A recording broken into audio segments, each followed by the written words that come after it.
Okay, Shabbat Shalom. Can you hear me? Shabbat Shalom. Khan. Okay, Khan. So it shows that I got a weak signal, but most high willing, we're gonna be able to get through this. Uh, the title of this lesson is gonna be called "Obedience is Better Than Sacrifice," and walking the old path or the old path, right?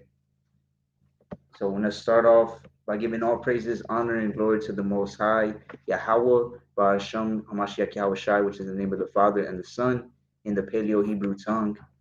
And when they say Shabbat Shalom or Ashar Shabbat, happy Sabbath to everybody who's observing this.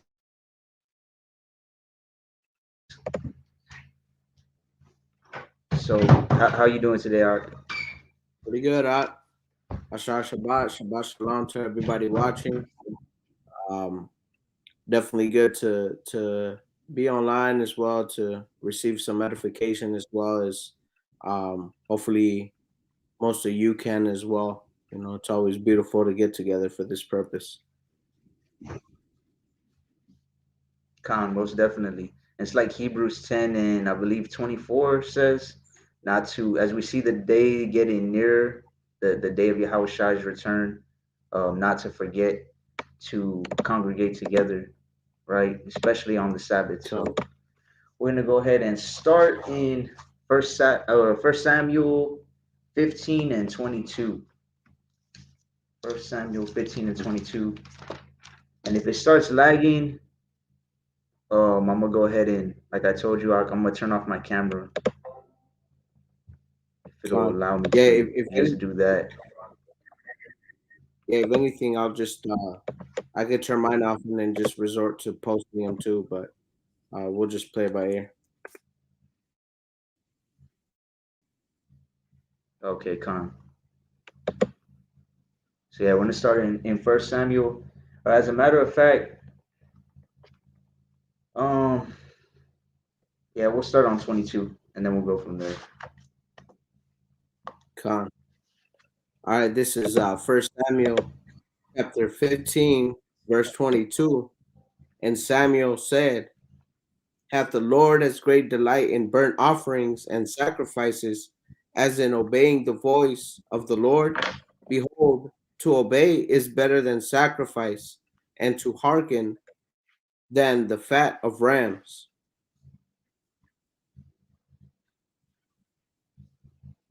Con.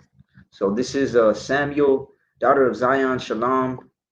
To you, sis, Shah Shabbat, if you're observing this Shabbat today. So Samuel was telling Saul, who was king of Israel at that time, that it's better, or the Most High delights more in the obeying of his voice, right? Salakia, man, I've been getting so many Amber Alerts up, it's crazy. Con. Could you We hear just got that? we got a flash flood one today, but we didn't get no rain.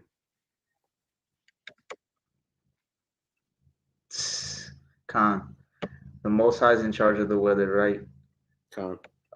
So Samuel was telling Saul that the Most High obeys more, or the Most High delights more in you obeying Him rather than sacrifice, right? And the reason I really got in the spirit to do this lesson, which to be honest, it probably won't be that long of a lesson, but the reason I wanted to do it is because I don't know if you know Og, but it's already been about 2 months since the last time we did a live. Yeah, it's been a minute. So Con. it's been a while, right? But in the meantime, in Con, in the meantime, I've been doing at least a couple of like counselings with brothers, with sisters, even with married sisters, with my wife involved, and she just wanted me to be there, for scriptural help and scriptural references, things of that nature. And there's a recurring thing that was happening as I was doing these counselings. A lot of them, or at least a handful of people, would say things like they have a problem, right? They would say, "Do you think I should fast about this problem? Or maybe I should give up one sister was saying maybe I should give up like sweets and soda.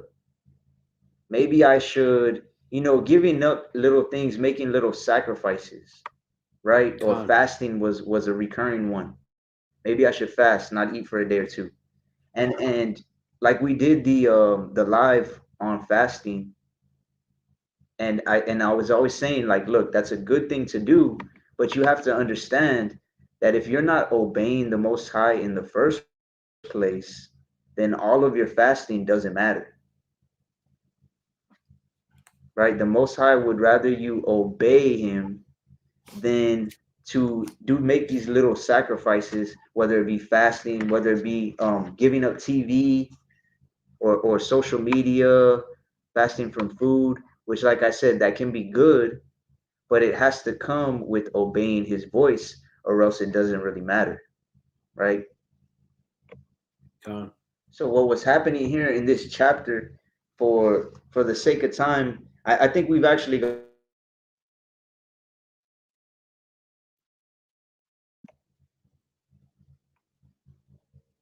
read it. So like it cut out real quick. I'm gonna cut off my camera real quick actually, and just go through the.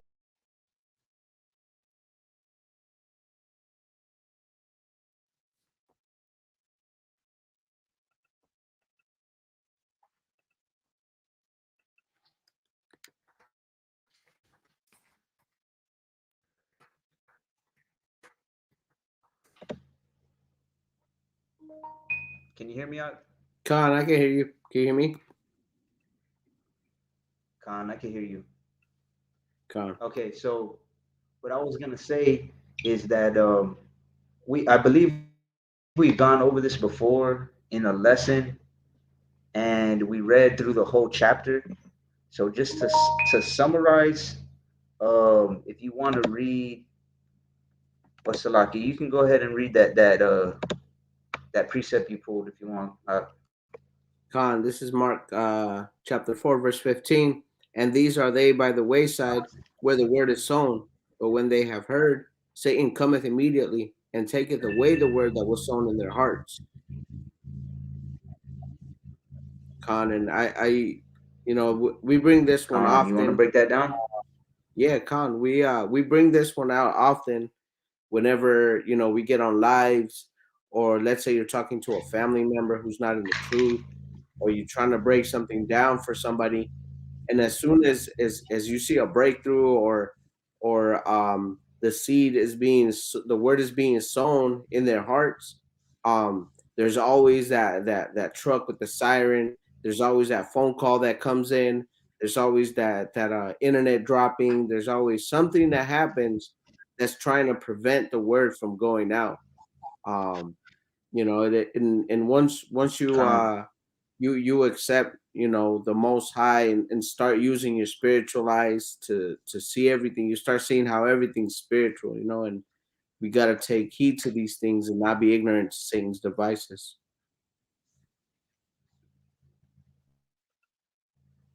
Khan, for sure, because this, like you said, it's always something that happens. Like I got on here and then look, Amber Alert, and then my mom just sent me like three texts. She never texts me out. She doesn't even like to text. She calls all the time. You know what I mean?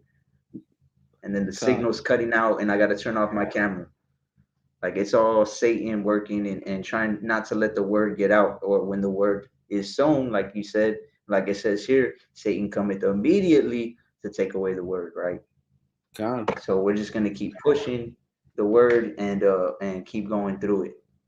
God, So if you want to pull up verses First Samuel 15 and verse 18 through 24, Baba Kashaw, God, just to get some context, the water. So basically, what was happening here is Saul was the king of Israel at that time, right? Saul, who came before, preceded King David, which I'm sure most people are familiar with King David, right? So Saul was the king at that time, and Samuel, the Most High was dealing with Samuel. He was talking to Samuel, the prophet. If you haven't read about him, this is who First Samuel, Second Samuel is named after. Samuel got sent to Saul by the Most High, and he said, "Go destroy the Amalekites." Right? Those of you who don't know, just like how the 12 tribes of Israel have 12 tribes, and then they have the head tribe, Judah. The Amalek or the Amalekites are the head tribe of the Edomites, right? Right, which the Amalekites or Amalek, the modern day Amalekites, and they even admit to this, Mm-hmm. is the Jews, right? The Jewish people. They claim to be Jews, right? The Revelation 2:9, Revelation 3:9 Jews, the fake Jews, they that say they are Jews but are not, but are the synagogue of Satan, right? Mm. So the Most High sent Samuel to tell Saul to go destroy the Amalekites, right? And when he said this, he said, "Go smite Amalek and destroy all that they have, not to spare any of them." It said, "Slay both men, women, the infants, the suckling, the ox, the sheep, the camels, the asses. Destroy everything." Right? If you read this whole chapter, this is what this chapter is about. So Saul said, "Okay, I'm gonna do it. I'm the king of Israel, and I'm listening to the Most High. He put me in power, so on and so forth."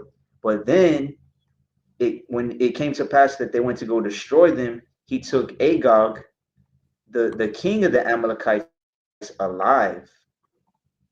Right? So he disobeyed the Most High's word is what happened. So just to give y'all a little bit of backstory on that, and you can read the whole chapter. Um, I recommend you read it afterwards, but we're gonna start on verse 18. Con. You want me to go through to 24? Khan, you can go up to 20, and then we'll stop for a second and then keep going. Con. All right, this is First Samuel chapter 15, verse 18. And the Lord sent thee on a journey and said, go and utterly destroy the sinners of the Amalekites, and fight against them until they be consumed. First Samuel 15:19 says, wherefore then didst thou not obey the voice of the Lord, but didst fly upon the spoil, and didst evil in the sight of the Lord? And Saul said unto Samuel, yeah, I have obeyed the voice of the Lord, and have gone the way which the Lord sent me, and have bought Agag the king of Amalek, and have utterly destroyed the Amalekites. So the Most High told Samuel to tell Saul to destroy everything, everybody, even their cattle, everything that they had. And Saul had the audacity to say, "No, yeah, I obeyed the Most High's voice, right? Hmm. But I brought Agag, the king of the Amalekites. But I destroyed all the Amalekites. I just brought the king, right? 21. Go But the ahead. people took of the spoil sheep and oxen, the chief of the things which should have been utterly destroyed, to sacrifice unto the Lord thy God in Gilgal. And Samuel said, hath the Lord as great delight in burnt offerings and sacrifices as in obeying the voice of the Lord? Behold, to obey is better than sacrifice, and to hearken than the fat of rams. Calm.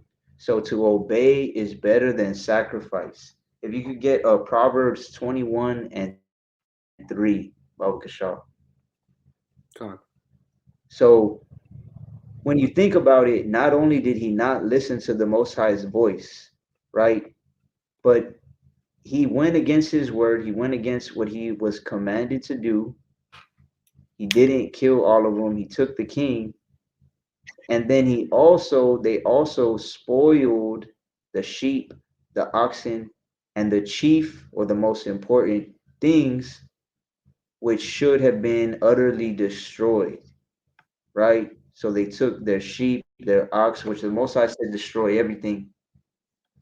And then Samuel said, what? He said that behold, to obey is better than sacrifice. Right? So nowadays we don't we don't hear the Most High's voice specifically like he's dealing with us on a one-to-one basis like he was with Samuel, but we still have his voice, which is the word, right? How do we obey his voice? By obeying the word. As Con. a matter of fact, if you could get I think it's Psalm 68 and 11. Let me see.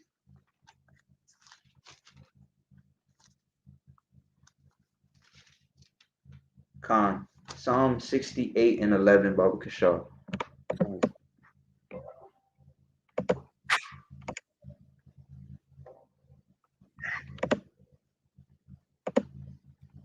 68 and 11.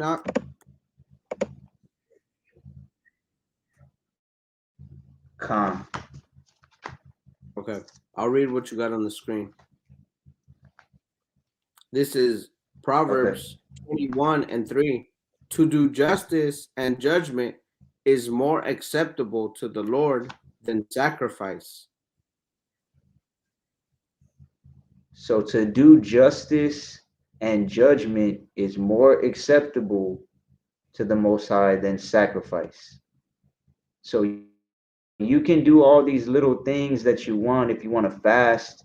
If you really think about it, we know when we're appointed to fast as a command, right? The Day of Atonement, which some people observed, I believe, a week ago, 2 weeks ago, maybe. And then there's other people that are going to observe it next month. Um, I know I'll be. I believe you are as well, Ak. Is that correct? Yeah. Atonement. Okay, Khan. I know. I was talking to a sister that she's what's the camp called? The big one that wears all white. Um, Um, GOCC. yeah. One she would learn from an elder from there. I don't know if she's still associated with them, but she was saying she keeps it next month as well. Believers of the Way, BOW, House of David. There's other camps as well that are doing the same thing. And as a matter of fact, hopefully, most high willing, Sunday, I want to go over that as a live. If you want to hop on that, Con. In regards to the calendar, the set double Adar and stuff like that. Khan exactly, and the holy Yeah. days, Con. Most definitely. because because a few people have asked me about that, and I've been I that's a good lesson to do. Con. So to do justice and judgment is more acceptable to Yahweh than sacrifice. So following what he says to do is more acceptable than fasting and giving up things that all the extra stuff that people try to do, or I'm going to pray 10 times a day. That's good if you want to do that. But at the same time, you have to hearken to the Most High's word and do justice and judgment, right? And like Yahushua said, um, or Paul said actually in Romans, that doers of the law will be justified, not hearers, right? In Romans 2. So, how do we obey the Most High's word? Like Samuel said, to obey is better than sacrifice. If you want to go ahead and read Psalm 68:11, Shaw. Psalms 68 and 11. The Lord gave the word. Great was the company of those that published it. So, Yahweh gave the word. A lot of people like to use the excuse or the reasoning of the word was written by man, so we can't trust it. Or the word was written by man, so it wasn't given by the Most High. But the word itself says that the Most High, that Yahweh gave the word, and great was the company of those that published it. All these men, the Most High saw as great in one way or another, And that's why he allowed them and chose them and privileged them to publish it. But in in the end, in the beginning and the end, in the Alpha and the Omega, the Most High was the one who gave the word. So how do we obey, which is better than sacrifice? By obeying His word, right? And that's why so many people. It's crazy because even Christians, I remember when I was a part of the Apostolic Church, and people would do things like say, what is it called, a sabbatical? Have you ever heard of that, Ak? I have. So what they would do at that particular church I was going to is they would say we're going to go on a sabbatical for the Most High or for God, as they would say, and we're going to go to church every single day, or we're going to go to church 2 times a day, right? But then they're not even following the commandments.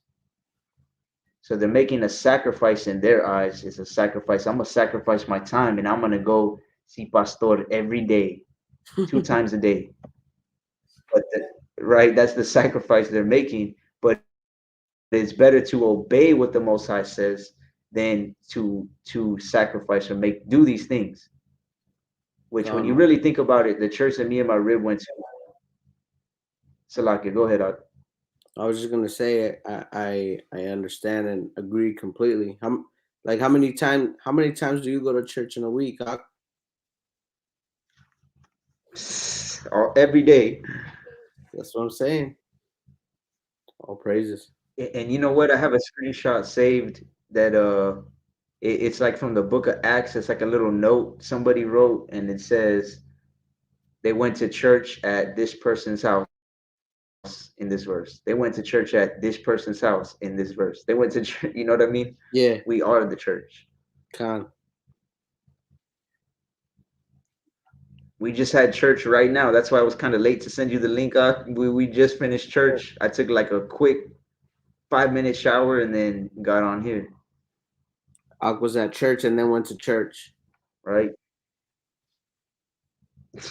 Con church in my house and now church through the internet. So let's go ahead and finish First Samuel real quick, and then we'll get a couple more precepts. Con. 1 Samuel 15:23. For rebellion is as the sin of witchcraft, and stubbornness is as iniquity and idolatry. Because thou hast rejected the word of the Lord, he hath also rejected thee from being king. And Saul said unto Samuel, I have sinned, for I have transgressed the commandment of the Lord and thy words, because I feared the people and obeyed their voice. Salakia. Khan. So Saul knew he messed up after that, right? So it says, for rebellion is as the sin of witchcraft. When you're not obeying the Most High's voice or His word, which at that time, like you think about it, he was speaking directly to Samuel, and Samuel went directly to the king of Israel and told him what the Most High said, right? And he still didn't listen. He rebelled. That is as the sin of witchcraft. And stubbornness as iniquity and idolatry, because thou hast rejected the word of Yahweh. He hath also rejected thee from being king. So it still took some time, a little bit more time for him to not be the king anymore. But from that point on, it was like Samuel was letting him know, look, the Most High is going to reject you from being king, from continuing on. And eventually David went into his stead. But when you really think about it, the Most High still showed him a certain amount of mercy, because if you get Exodus 22:18, real quick,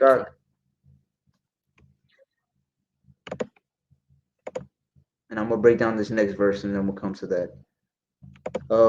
And Saul said unto Samuel, I have sinned.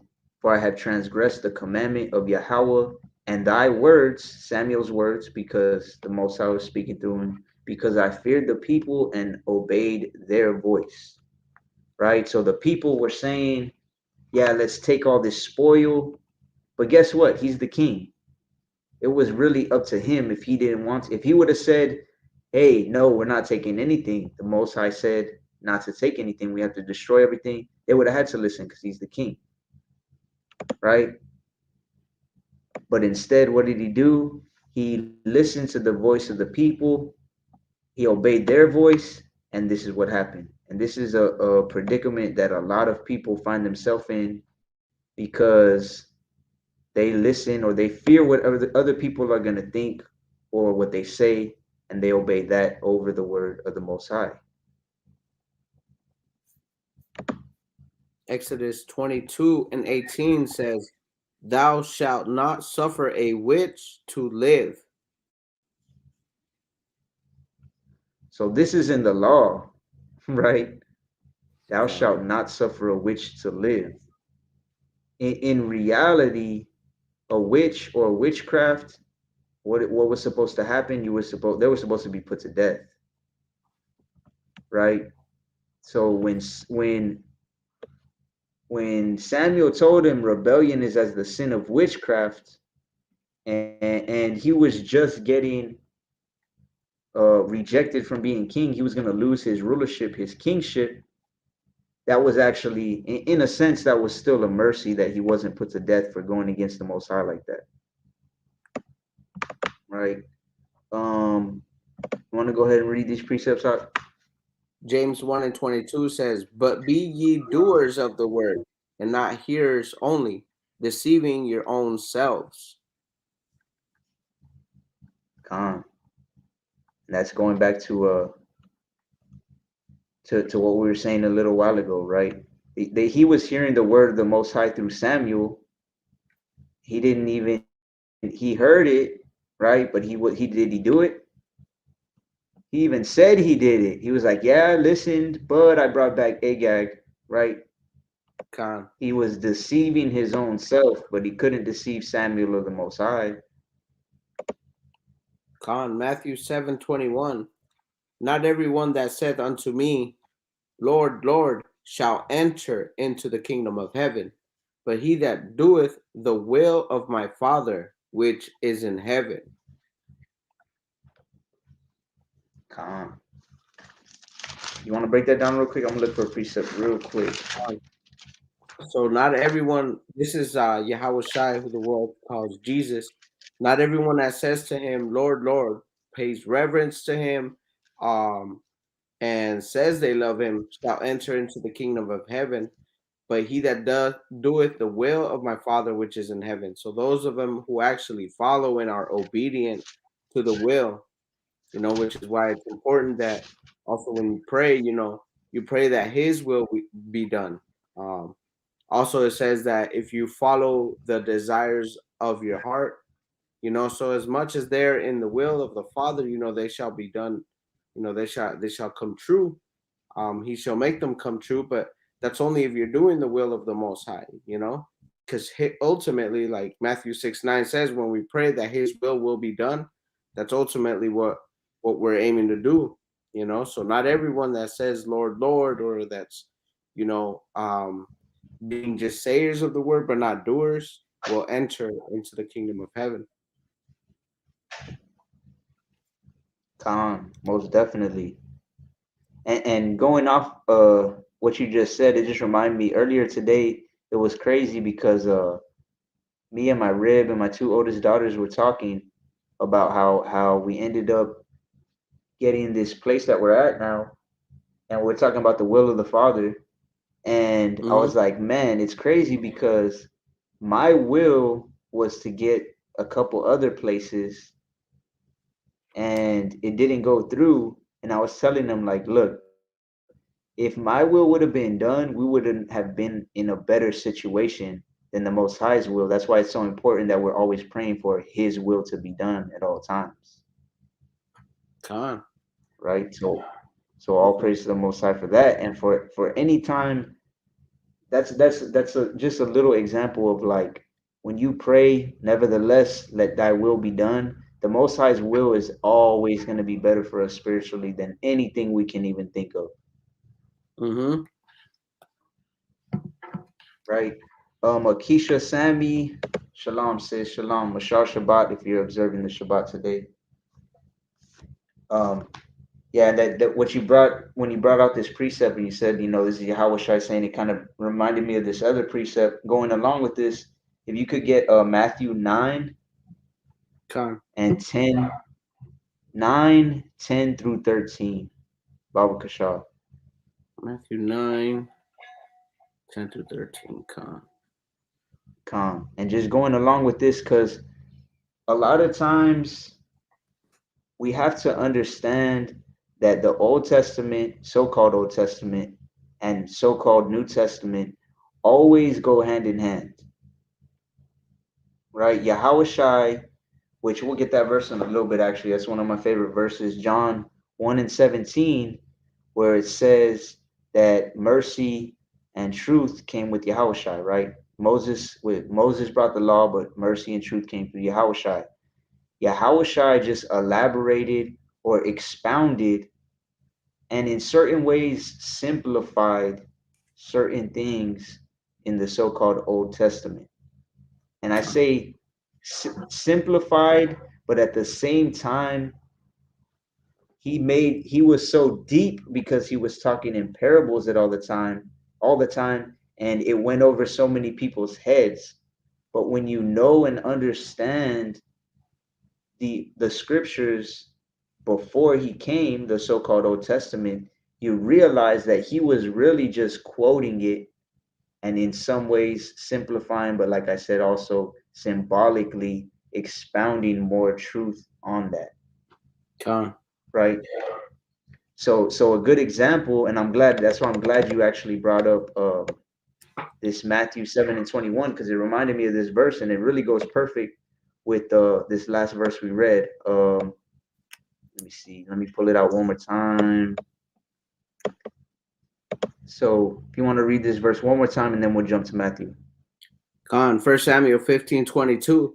And Samuel said, hath the Lord as great delight in burnt offerings and sacrifices as in obeying the voice of the Lord?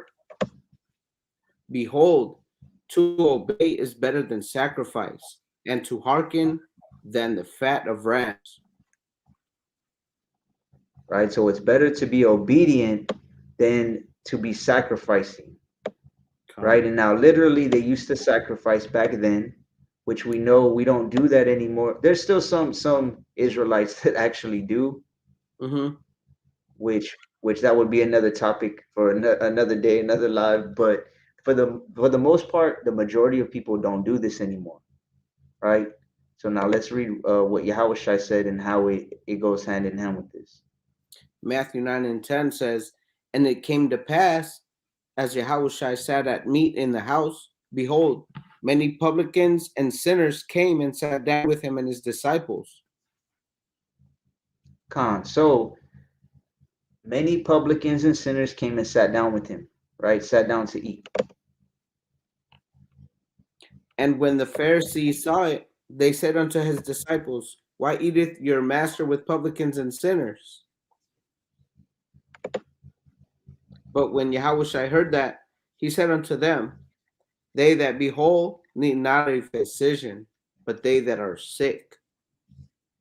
Khan. If you could get me Wisdom of Solomon 16:12, Baba Kashar. That's a Come. perfect precept for this. So now let me make a couple points on this while you get that. I know Israelites. One of them I could think in particular, a brother that I had baptized probably over a year ago.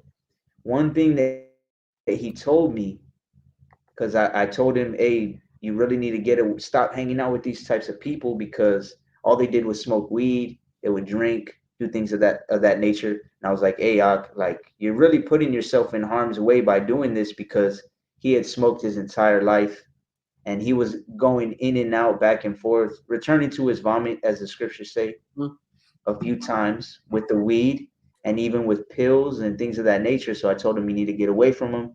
And he quoted this verse on me, right? He quoted, Yahushua sat with the sinners and he ate with them, right? I've heard many people use that as an excuse to not be set apart. So the first thing is, obviously none of us are Yahushua, right? None of us are perfect. All of us have sinned and fall short of the glory of the Most High. All of our righteousness is as filthy rags. So we cannot compare ourselves to Yahushua. That's the first thing. The second thing, Yahushua's nickname was what? The Word. He literally was the Word in the flesh. You read John, the first chapter, it'll tell you that. When Yahushua was speaking, he was speaking the Word at all times. You realized it or not, he was quoting and, like I said, expounding on the Old Testament. So this brother in particular and other people as well, I would say, if you're hanging out with people like that, is all you're speaking the word? I guarantee it's not, right? But going back to verse 12, so it says, so the Pharisees were always trying to trip him up or trying to get something to pull him down, so to speak, right? Con. Trying to pull up charges on him, trying to trip him up. So they said, why is your master eating with sinners? And Yahushua said, they that be whole need not a physician, but they that are sick, right? So let's read Wisdom of Solomon 16 and 12. Con. Wisdom of Solomon 16 and 12 says, for it was neither herb nor mollifying plaister that restored them to health, but thy word, O Lord, which healeth all things. Right? So we know, what is it? Sirach 38 and 4, I believe, that says that Yahweh made medicines out of the earth. He that is wise will not abhor them, right? But at the same time, that's not the only thing that is going to heal you, or nor mollifying plaster.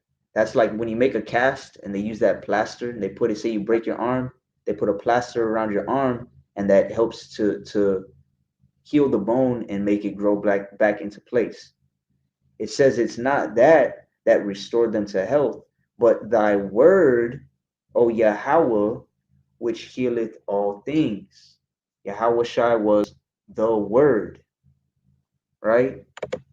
You want to go ahead and read that precept real quick out? This is Sirach 38 and 4. The Lord hath created medicines out of the earth, and he that is wise will not abhor them. Khan. So using the medicines of the earth, the herbs, fruits, vegetables, things of that nature, that is the natural medicine, right? But when you really think about it, it's the word that heals all things. Can medicines out of the earth and all of these fruits and vegetables and herbs heal you from spirits? Right? They cannot. Can they heal you that piece of your soul that is missing? Right? Can it heal that depression that's depleting your mental? Khan. La'ah. Right?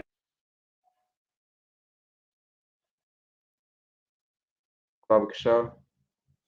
Matthew 9 and 12. But when Yahushua heard that, he said unto them, they that be whole need not a physician, but they that are sick.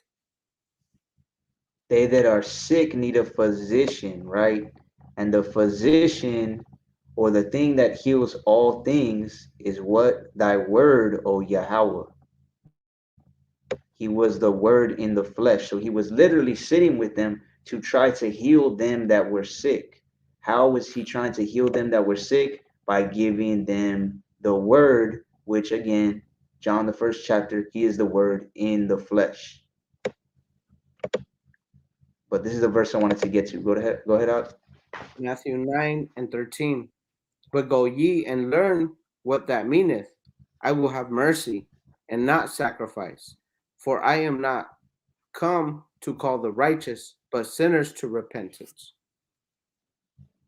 Con. We can get Matthew 12:7, Baba Kashab. Um, So he said to the Pharisees, right? First, he told them, they that be whole need not a physician, but they that are sick, right? So this is why I'm sitting with the sinners, because they're the one that need the word the most, right? This is the only reason, one of the only reasons that I was talking to my rib earlier about this. One of the only reasons I have social media is just to spread the word.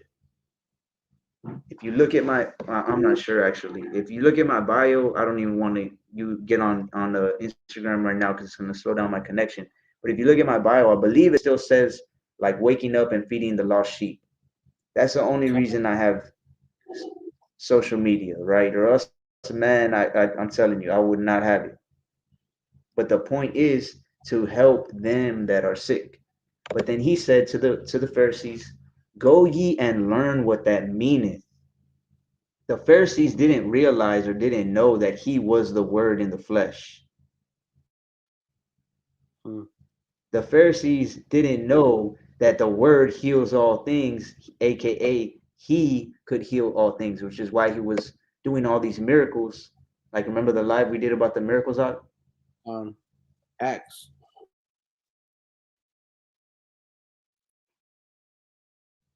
So he said, I will have mercy and not sacrifice.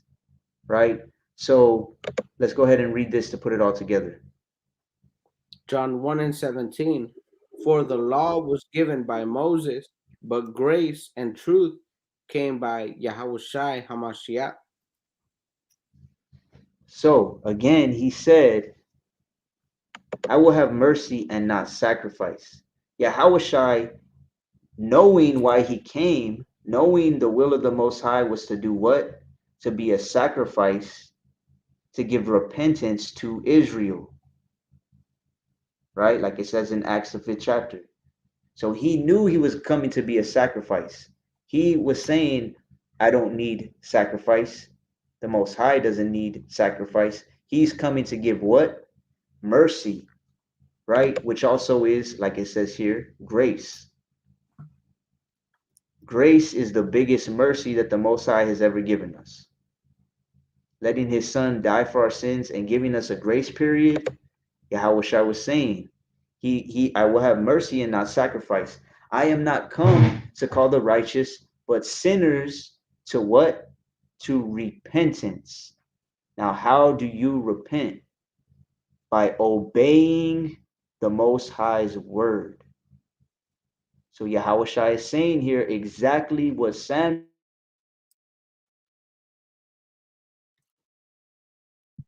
but sinners calling sinners to repentance. Again, not sacrifice, but obeying the Most High's word, because repentance is obeying the law, statutes, and commandments of the Most High. But of course, the Pharisees didn't understand this. They didn't even believe in Yahushua. And a bunch of people don't really understand this either, because if you were, let's say, if you were to read this verse and you don't know the so-called Old Testament, or you don't know what happened with Saul and with Samuel, and how they said it is better to obey, obedience is better than sacrifice, then you wouldn't even know what Yahushua was getting at here, Hmm. right? So again, Makisha, Sammy, I'll say sacrifice to be righteousness. Is this the sacrifice now? So when you think about it, obedience in this world is sacrifice, right? It's the type of sacrifice the Most High actually wants, though, because you have to sacrifice the world in order to get even a chance at the kingdom, right? So calm. Um, the word, the word, the word. Let me Khan, see. if you don't Go ahead, mind, Al. Lakia, when you're talking about sacrifice, especially in today's world, in the ancient world, they didn't really have cell phones and access to just everywhere you turn now, whether you're looking at advertisements while you're driving, or like radio, or like just everywhere you're being attacked. And a lot of our sacrifices ends up being set apart, being holy, but it means set apart from this world. um we deem it a sacrifice, because you sacrifice being not lovers of the world. And a lot of it, you sacrifice people that draw you away from the truth. You sacrifice certain things that you would engage in. You sacrifice a lot in this world, and that's what ultimately becomes being doers of the word. You actually become doing things that align with the Most High's will, versus being a part of this world, which ultimately you give into it, and you're not making that sacrifice for the Most High, and He sees that. It's a different form of sacrifice, you could say. Like the brother said, I know that uh there's scripture that says that there will continue to be sacrifice, but um more so salvation issue would be that, yeah, like this life being set apart and walking the straight gate, that is definitely a sacrifice in itself in today's world, with the challenges that we're faced today, especially coming into this truth and learning everything over again. A lot of that is going to feel like a sacrifice for sure. Con, most definitely. And when you think about it, it's like Matthew. I got Matthew 10:39 right here. It says, "He that findeth his life shall lose it, and he that loseth his life for my sake shall find it." What you're really sacrificing is your old life. You're sacrificing the worldly life that we all lived before we came into the truth, Come. right? And the obedience is, like the brother said, being holy, being set apart. That's all throughout Leviticus.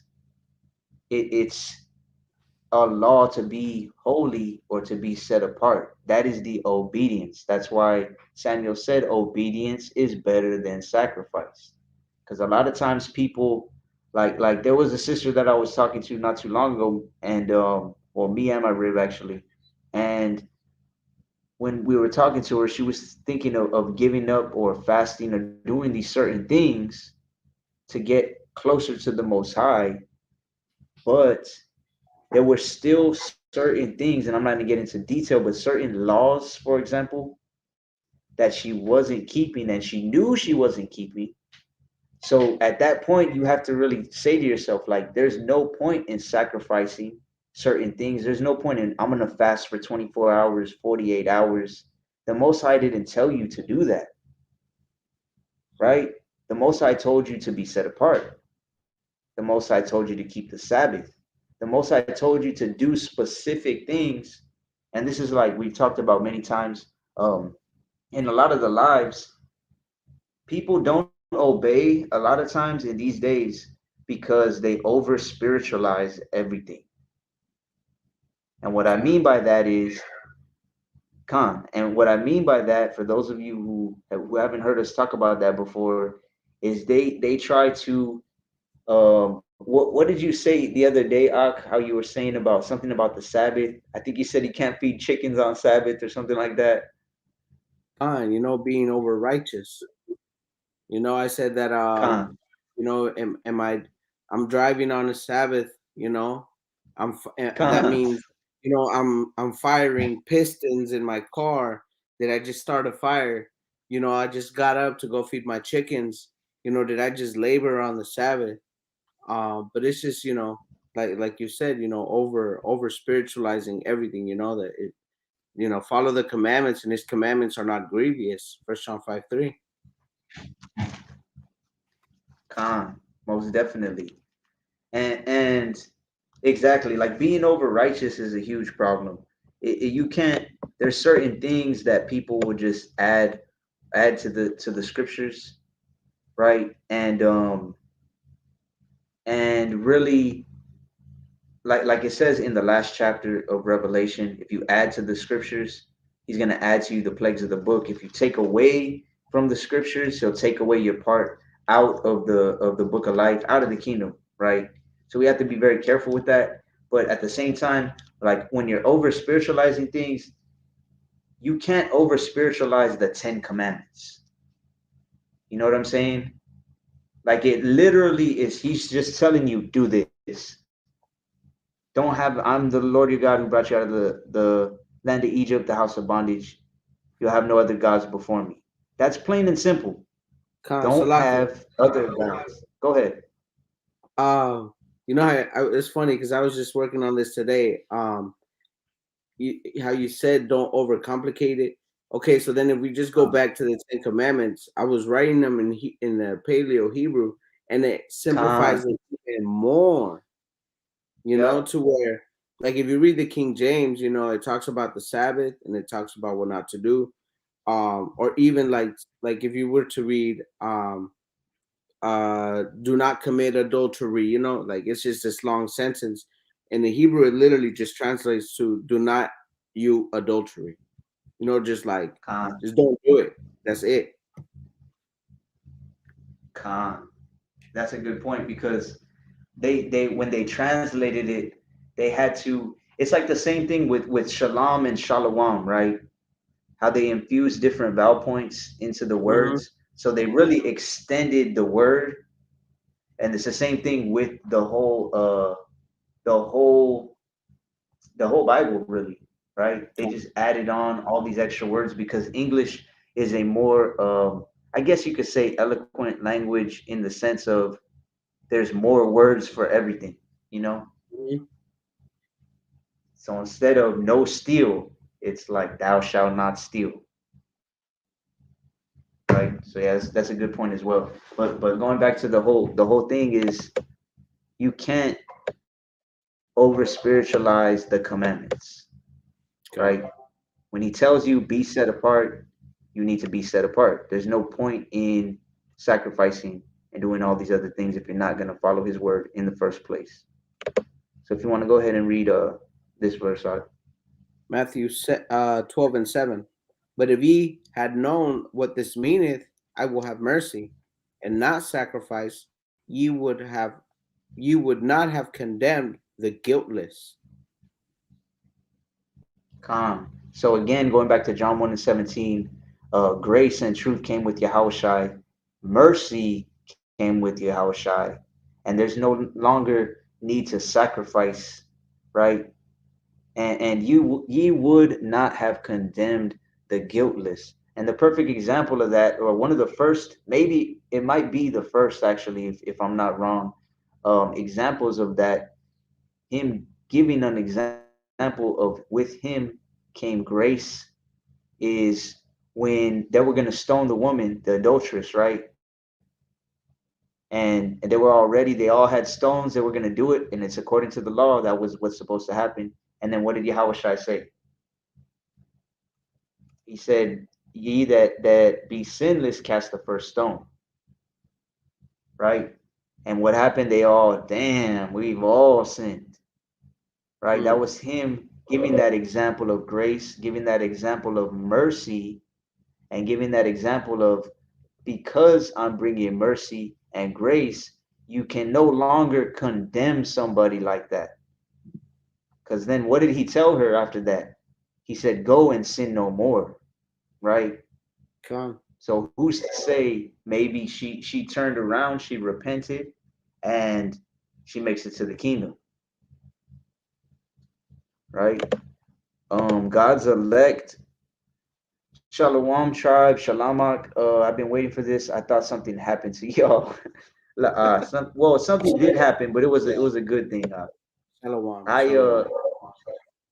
Con.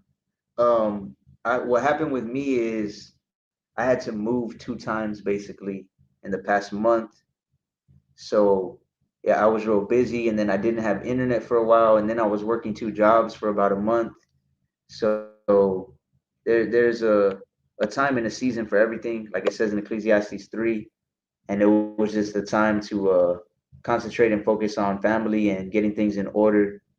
And now we're back. So all praise to the Most High. Keisha Sammy, hallelujah, hallelujah, Hawa, right? Um, okay, cool. You posted it. We man, how many times have we pulled out this verse out? Almost every live. This is Leviticus chapter 20, verse 26. And ye shall be holy unto me, for I the Lord am holy, and have severed you from other people, that you should be mine. Calm.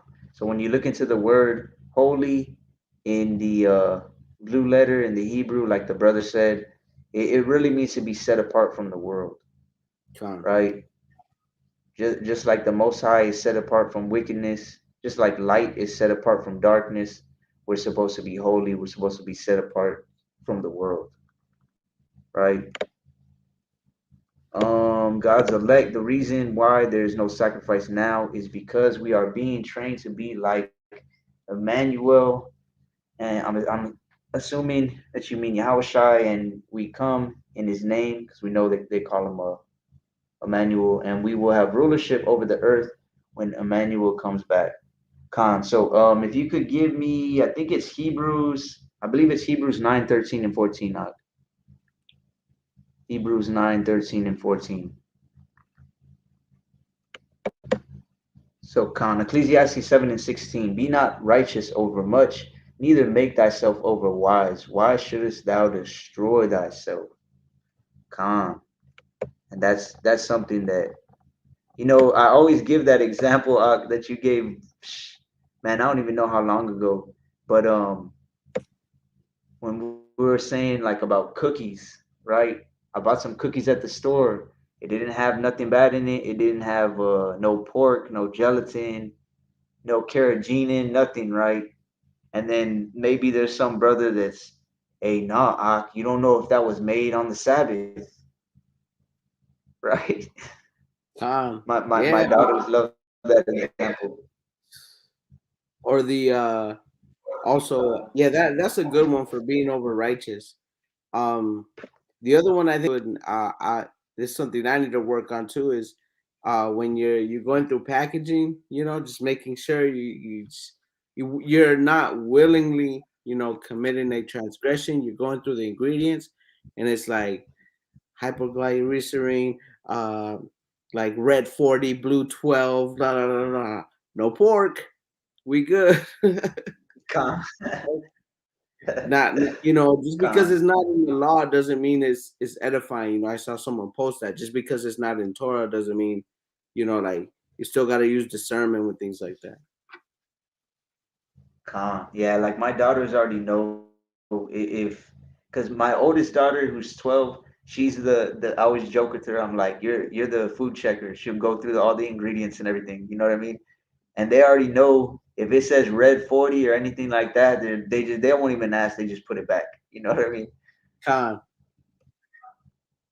And that goes back to like First Corinthians 3:16 and 17. Your body is a temple of the Holy Spirit, and if you're gonna destroy your body willfully, I mean, the Most High, He's gonna destroy you. He's gonna let you destroy yourself. When you look Mm-hmm. at just red 40, for example, right? I mean, that Con. causes cancer. That causes all kind of hormone disruptions. It causes all types of destroying your temple, Mm-hmm. right? Let's go ahead and read this, and then I'll go back up on the comments. Hebrews 9:13.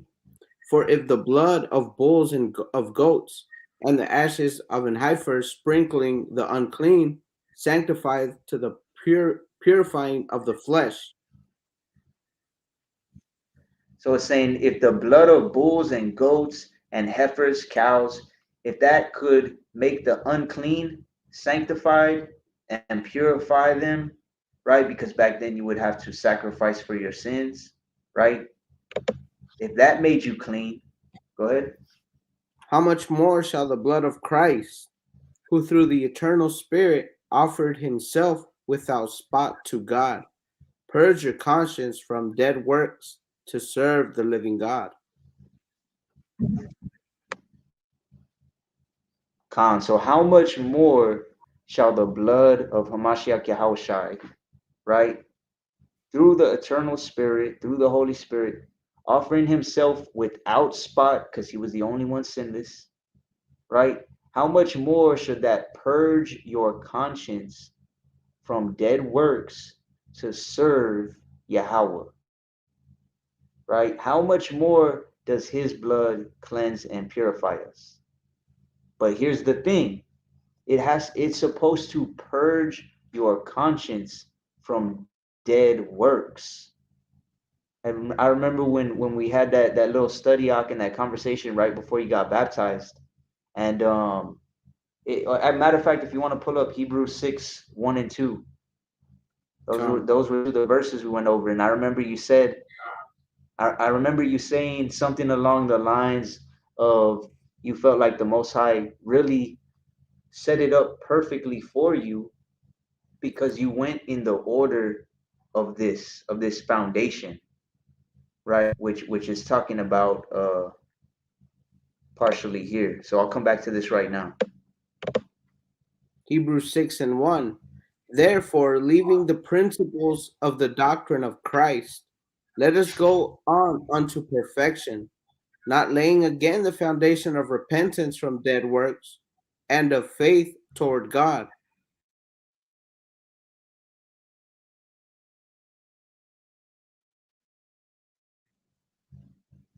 of the doctrine of baptisms and of laying on of hands and of resurrection of the dead and of eternal judgment. Calm.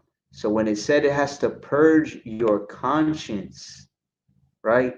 It said, how much more should Yahushai's sacrifice, Hamashiach or Messiah's sacrifice, purge your conscience, right, from dead works? So what are the dead works? Notice it says here, repentance from dead works. Those are the sins that we are committing. What is sin? It is the transgression of the law, right? First John 3 and 4. So you have to understand this is foundational, right?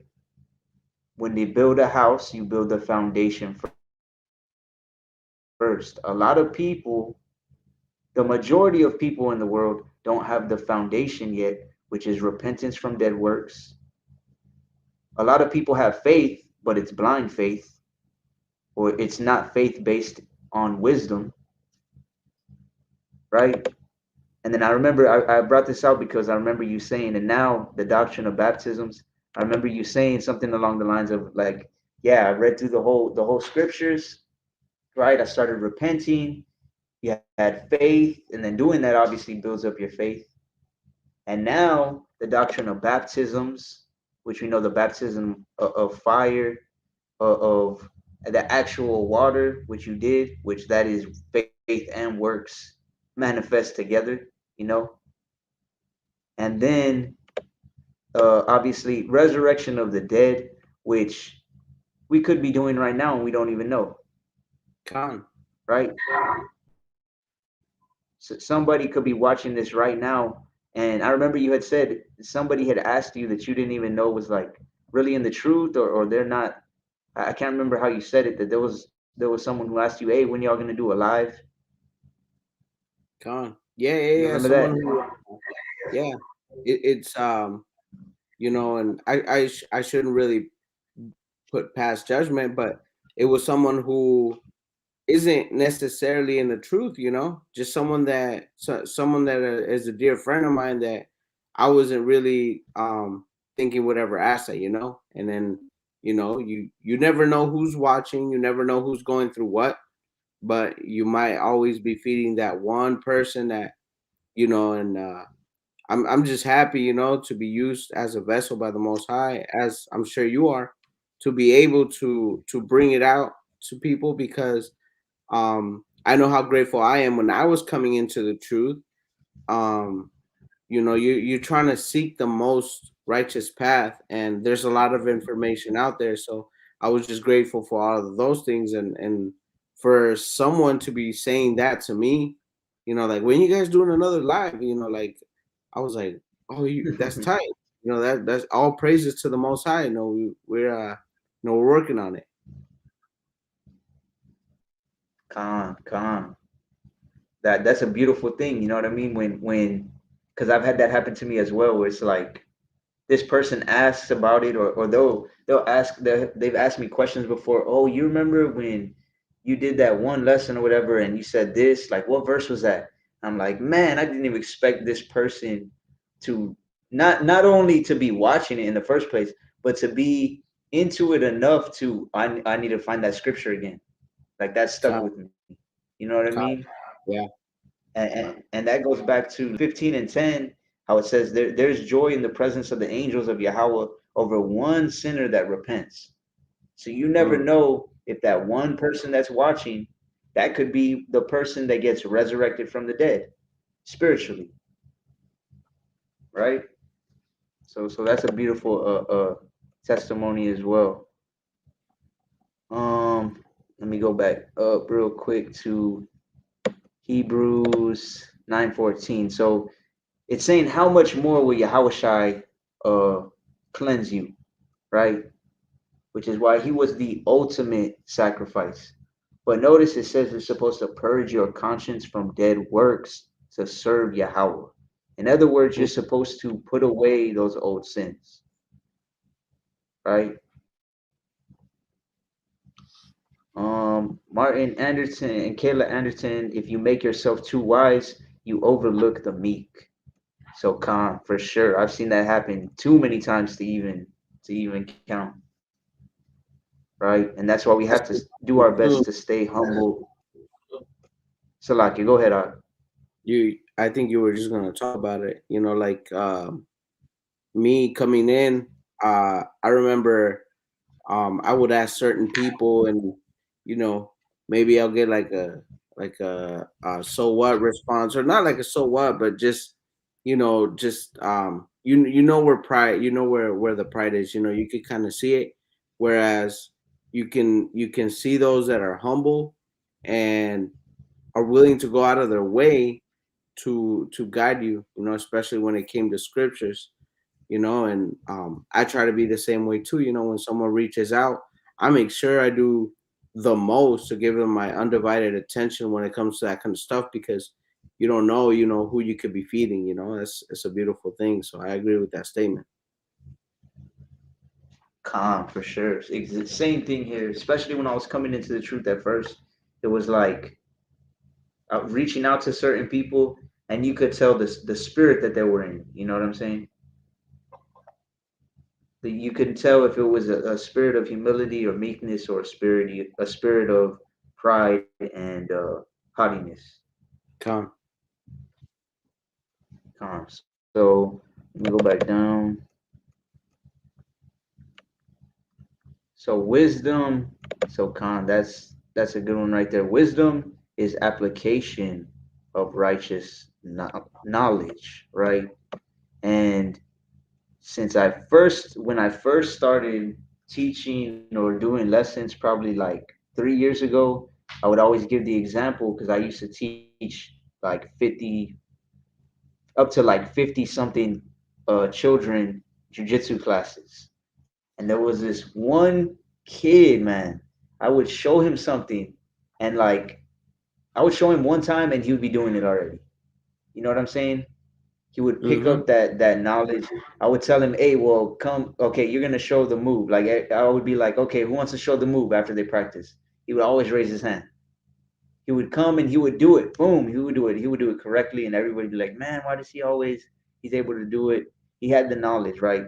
But Right. then, for some reason, when we would go to tournaments, and we would take him to the tournaments, and he would freeze up, and he would like, or he would forget like the simplest little things. But it's like in jujitsu, being tight is a very important concept. You can't leave space.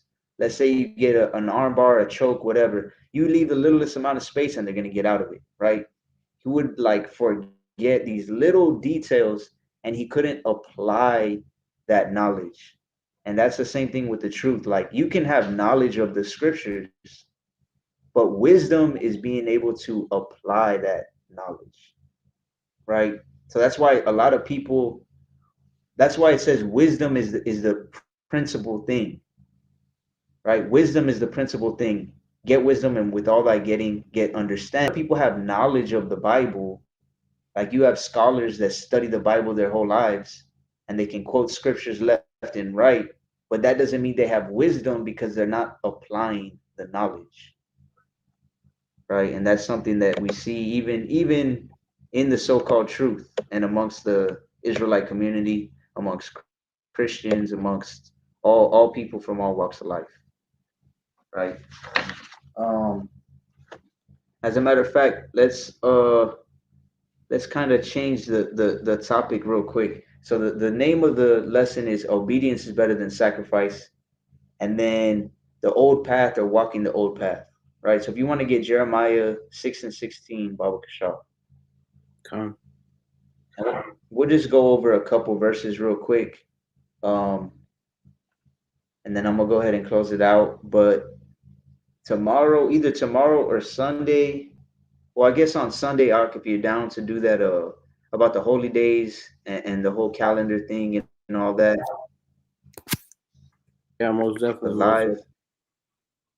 Okay, because most high willing, tomorrow, we have time. Either me and my rib are gonna go live, or we're gonna do a quick video. Because I've been getting a lot of sisters that have been asking about like duties as a woman, how to be obedient, things of that nature. Come. And I told my rib we're gonna have to do that because it's not, even if a sister, like, I don't know if you've ever counseled with a sister, Ark, but like the first thing I say is, okay, obviously if she's married, like what Yahushua said, go get thee thy husband and come hither, right? Get your husband and then we'll all talk. But a lot of times what happens is the husband doesn't want to talk, right? Which is Come. understandable. Not saying it's right, but most men and married men, of course, aren't gonna want to hear from another man about their relationship. You know what I'm saying? So what happens a lot of times is I'll say, okay, well then you're gonna have to get permission from him to get counsel. And then the majority of the time I'll have my rib like sit in with me or whatever. But at the same time, I don't really like doing that, you know? And so we're gonna do a video kind of pertaining to that. Come. Um, This man, is I got all kind of pop-ups popping up. Salakia, go ahead, Ak. come. Jeremiah 6:16. Thus says the Lord, stand ye in the ways and see, and ask for the old paths, where's the good way, and walk therein, and ye shall find rest for your souls. But they said, we will not walk therein. Right? So thus saith Yahweh, stand in the ways and see and ask for the old paths. The old paths. Where is the good way? So he says, ask for the old paths. Where are we going to get the old paths? In the Bible, right? In the most published book, forget the most published old book. It's the most published book in the world, on the earth, right? That is, in this old book is where you are going to get the old path, which is the good way. And then what are you supposed to do?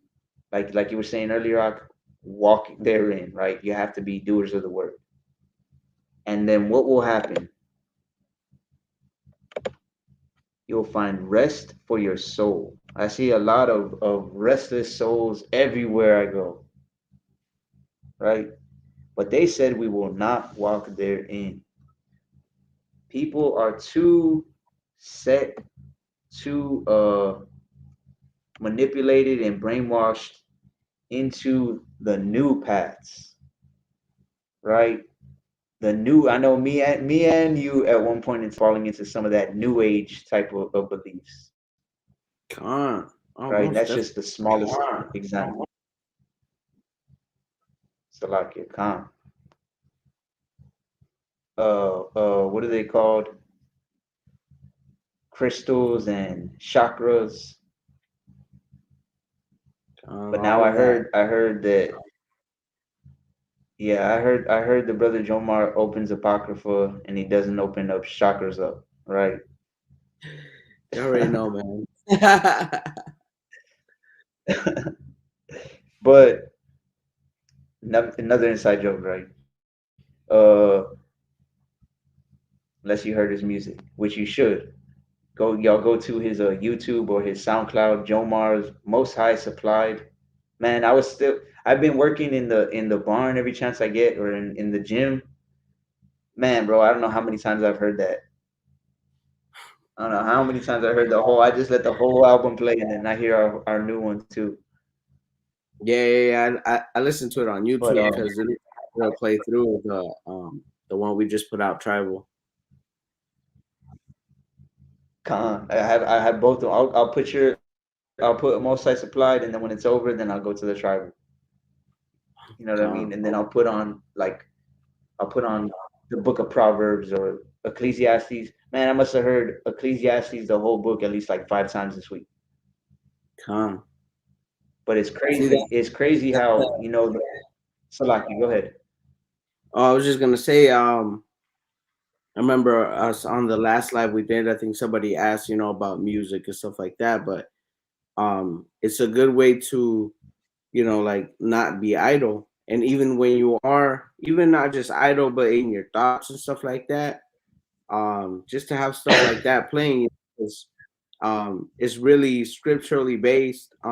Even like you said, you play psalms and stuff like that. At one point, I was recording verses, um, and then I would just listen to myself reciting those verses, and it'll just keep it fresh in my mind.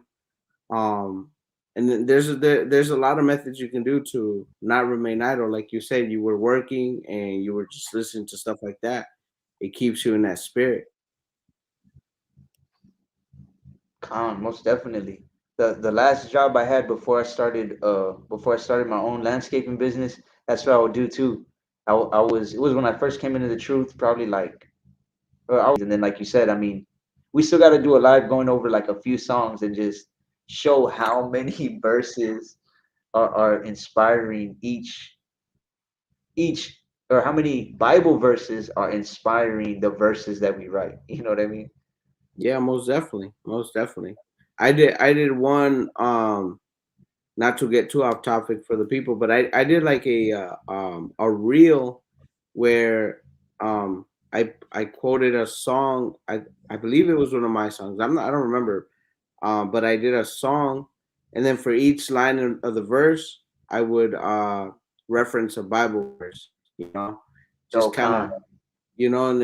and the scriptures are like that. If you're trying your best to live out the scriptures, you could really find the scripture for all your instances in your daily life. I find myself like when I'm at work and I just kind of um, do something real lazy. I'll think of like for First Corinthians 14:40, all things must be done decently and in order. Now do it. Or like, look at the ant, you sluggard. Or I'll just be thinking of Bible verses to correct myself all the time because when you're walking in this truth, you're really walking in the scriptures. Khan, most definitely. And that's a beautiful thing as well, because I was saying, I can't remember which post it was, but I think I posted something on my story the other day, and I just said, like, all praise to the Most High or the water for being able to look at everything through a biblical lens. And I had two brothers that asked me, they were like, what do you mean by that? And that's exactly what I mean by it. Like you're looking and doing all these things, and then these verses are just popping in your head because you're seeing everything through that biblical lens. Like everything is through the Bible. You know what I mean? Mm-hmm. It's like the last one of the last scenes in the Matrix where he wakes up and he sees it and he sees everything in code. Same thing. You see it Con, with your spiritual eyes, and you look over there, and then you see like LGBTQRS agenda, and then you look over there, and you're like, oh, that's like New World Order stuff, and then you look over there, buy, consume, and it's just you're looking through this biblical lens, your spiritual eyes. It's very empowering, if you're really trying to walk this walk. con, most definitely. And that's also what yeah, yeah, like when Yahushua said that your eye has to be single, right? It's like you're looking through that everything is through the word, and everything, like you said, there's a Bible verse for literally everything, right? And that is, when you think about it, that is the old path, because this book, like a lot of people like to say, oh well, that's old, that's how it was before, like things are different now, you know what I mean? Mm, But the Most High is the same in the beginning and the end. He doesn't change. The old path is the exact. You may say the old path, but it's because it's of old days. You know what I mean? It's still the path that we're supposed to be walking though. So come, um, when you think about it, I mean, we could give so many examples of the old path compared to the new path. You know what I mean? Like the simplest or the most visual one, like how did women dress back in the days? come. Like how did Israelites? So when we're talking about the old path, right? That we're talking about Israelites, okay? Not talking about everybody, because I mean, the book, who is it written about? It's written about the Israelites from beginning to end, right? The old path for Israelites was, how did the women dress? Dresses and skirts. How do they dress now? I mean, depends who you're, what type of woman we're really talking The about. But majority of the majority of them, oh, indecent. indecent pants, short shorts, bikinis, That's whatever, weird. right? Come. Now, now imagine if we were in the old days, right? How many women would we see dressed like that? None. Literally none, unless you were like at a whorehouse or something like that. Come. I don't know if you've heard or kept up with anything that's happening in Afghanistan. Mm-hmm. Yeah, They're we're whipping and beating and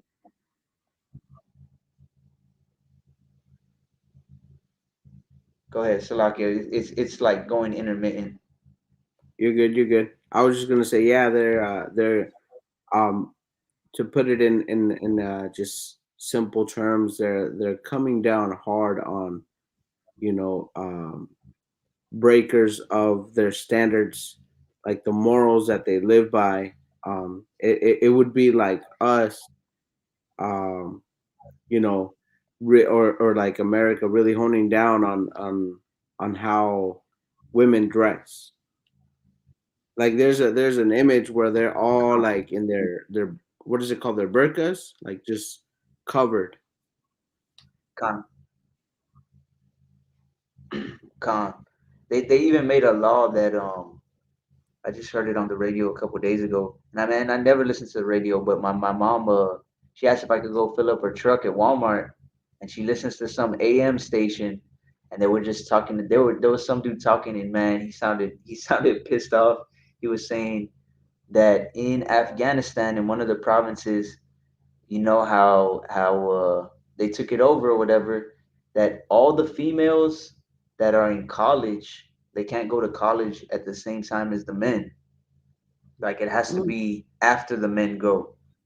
So besides that, no matter what you're going to college for, after you get out of college, from like since they took over till whenever, till indefinitely, the only jobs that females can have is being a teacher or being a nurse. Any other job a female cannot hold.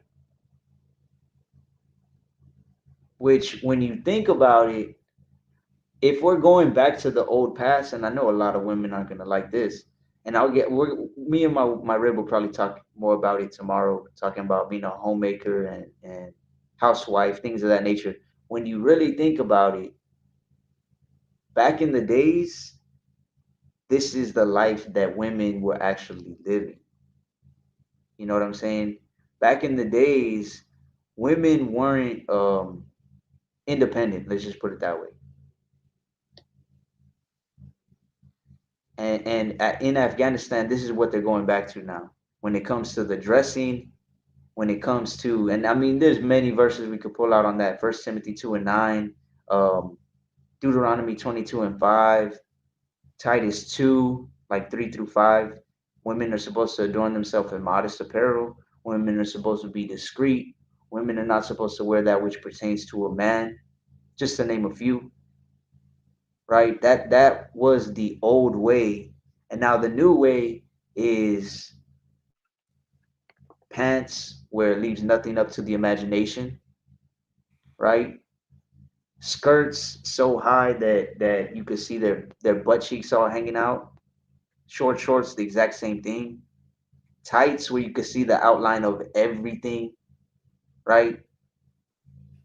That's the new way. And then some people will say, "Oh well, that's just the way it is now, or times have changed, things have changed." But again, like the Ark just posted here,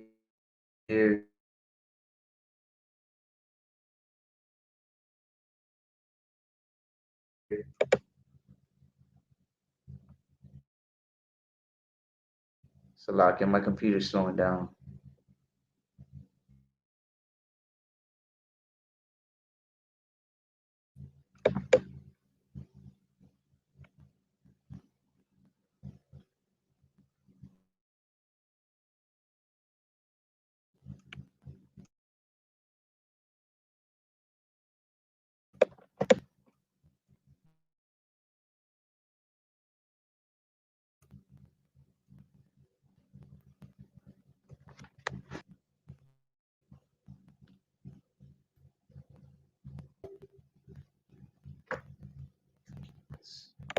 So this is Hebrews 13:8. Yahushua Mashiach, the same yesterday and today and forever, right? So he's the same. And who is Yahushua? Like we went over earlier, he is the Word, right? And then in the book of Malachi as well, I believe the third chapter, Yahweh says the same thing, right? I'm the Lord and I change not. Therefore, His word doesn't change either, right? So going back to the old path, even though it's the old path, you have to understand that this is the path that we're supposed to be walking in, and the word doesn't change, and our obedience to the word is not supposed to change either. So another example of that could be, like men back in the day were in charge, right? Every Israelite man was supposed to be in charge of his household. And now what do we have? We have feminism. We have women ruling over the men. You want to get Isaiah 3:12? Okay. Uh, I'll get Proverbs 31 real quick. We're just gonna go over a couple of these briefly. Like I said, the biggest thing I wanted to hit was actually like the whole household thing. Um, when it comes to the old path, which the old path in in to bubble it all into one, I guess you could say, or to summarize it, the straight gate, Matthew 7:13 and 14. What is the straight gate? It's to follow the Bible. This is the path. But going into specifics, I mean, the dress, like we said, is one of them. Another one is definitely feminism, women being in charge instead of men. You want to read that out? Isaiah 3:12. As for my people, children are their oppressors, and women rule over them. O my people, they which lead thee cause thee to err, and destroy the way of thy paths. So children are their oppressors and women rule over them. I've seen the many, we've talked about this many times too, how children oppress their parents or oppress other people spiritually, right? Or you do things, what do they always say? Oh, just do it for the kids. Just celebrate Christmas for the kids. That's literally your children, if you're doing it and going against the most high, they're spiritually oppressing you. And women rule over them. And this is a reoccurring thing in the society where women, especially, I don't know about you, but down here, where it's like 80 something, maybe 90% so-called Hispanics, the women rule over the men.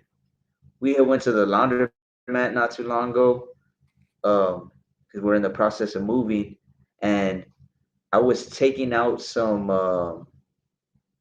If you get a Proverbs 31:3 as well, like Shaw, I was taking out some clothes from the dryer, and there was a couple there folding clothes because they have like the tables where you could fold clothes. And man, the chick was just going off on the dude. She was like, well, every time I want to go out, you don't want to go out, and then when you want to go out, I don't want to go out, and then when I want to go out, you want to go to your mom's instead. And she was like, but talking loud, you know what I mean? And I kind of like half looked, and I could see she saw that I was looking, and she got even louder. You know what I'm saying?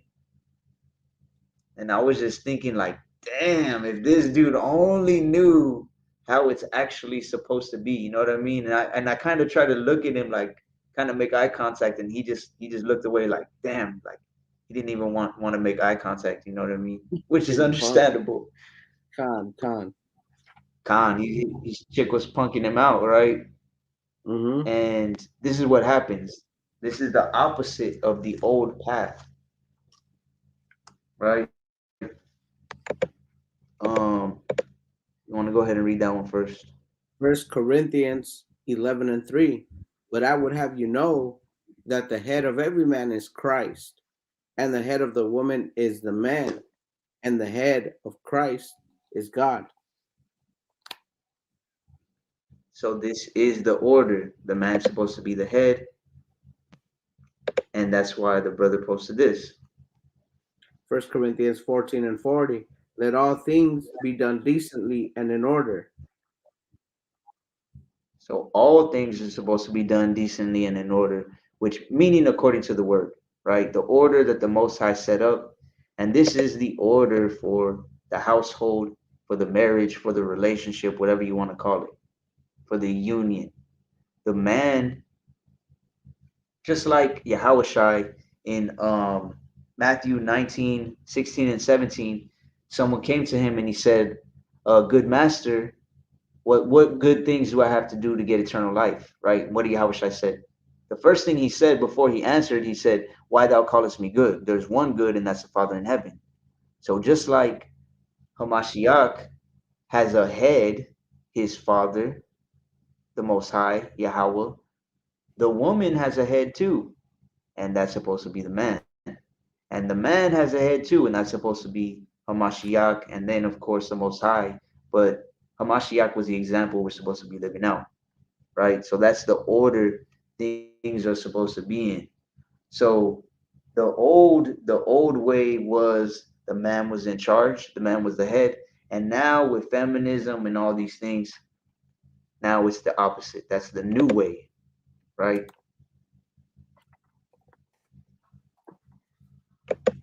Proverbs 31:3. Give not thy strength unto woman, nor thy ways to that which destroyeth kings.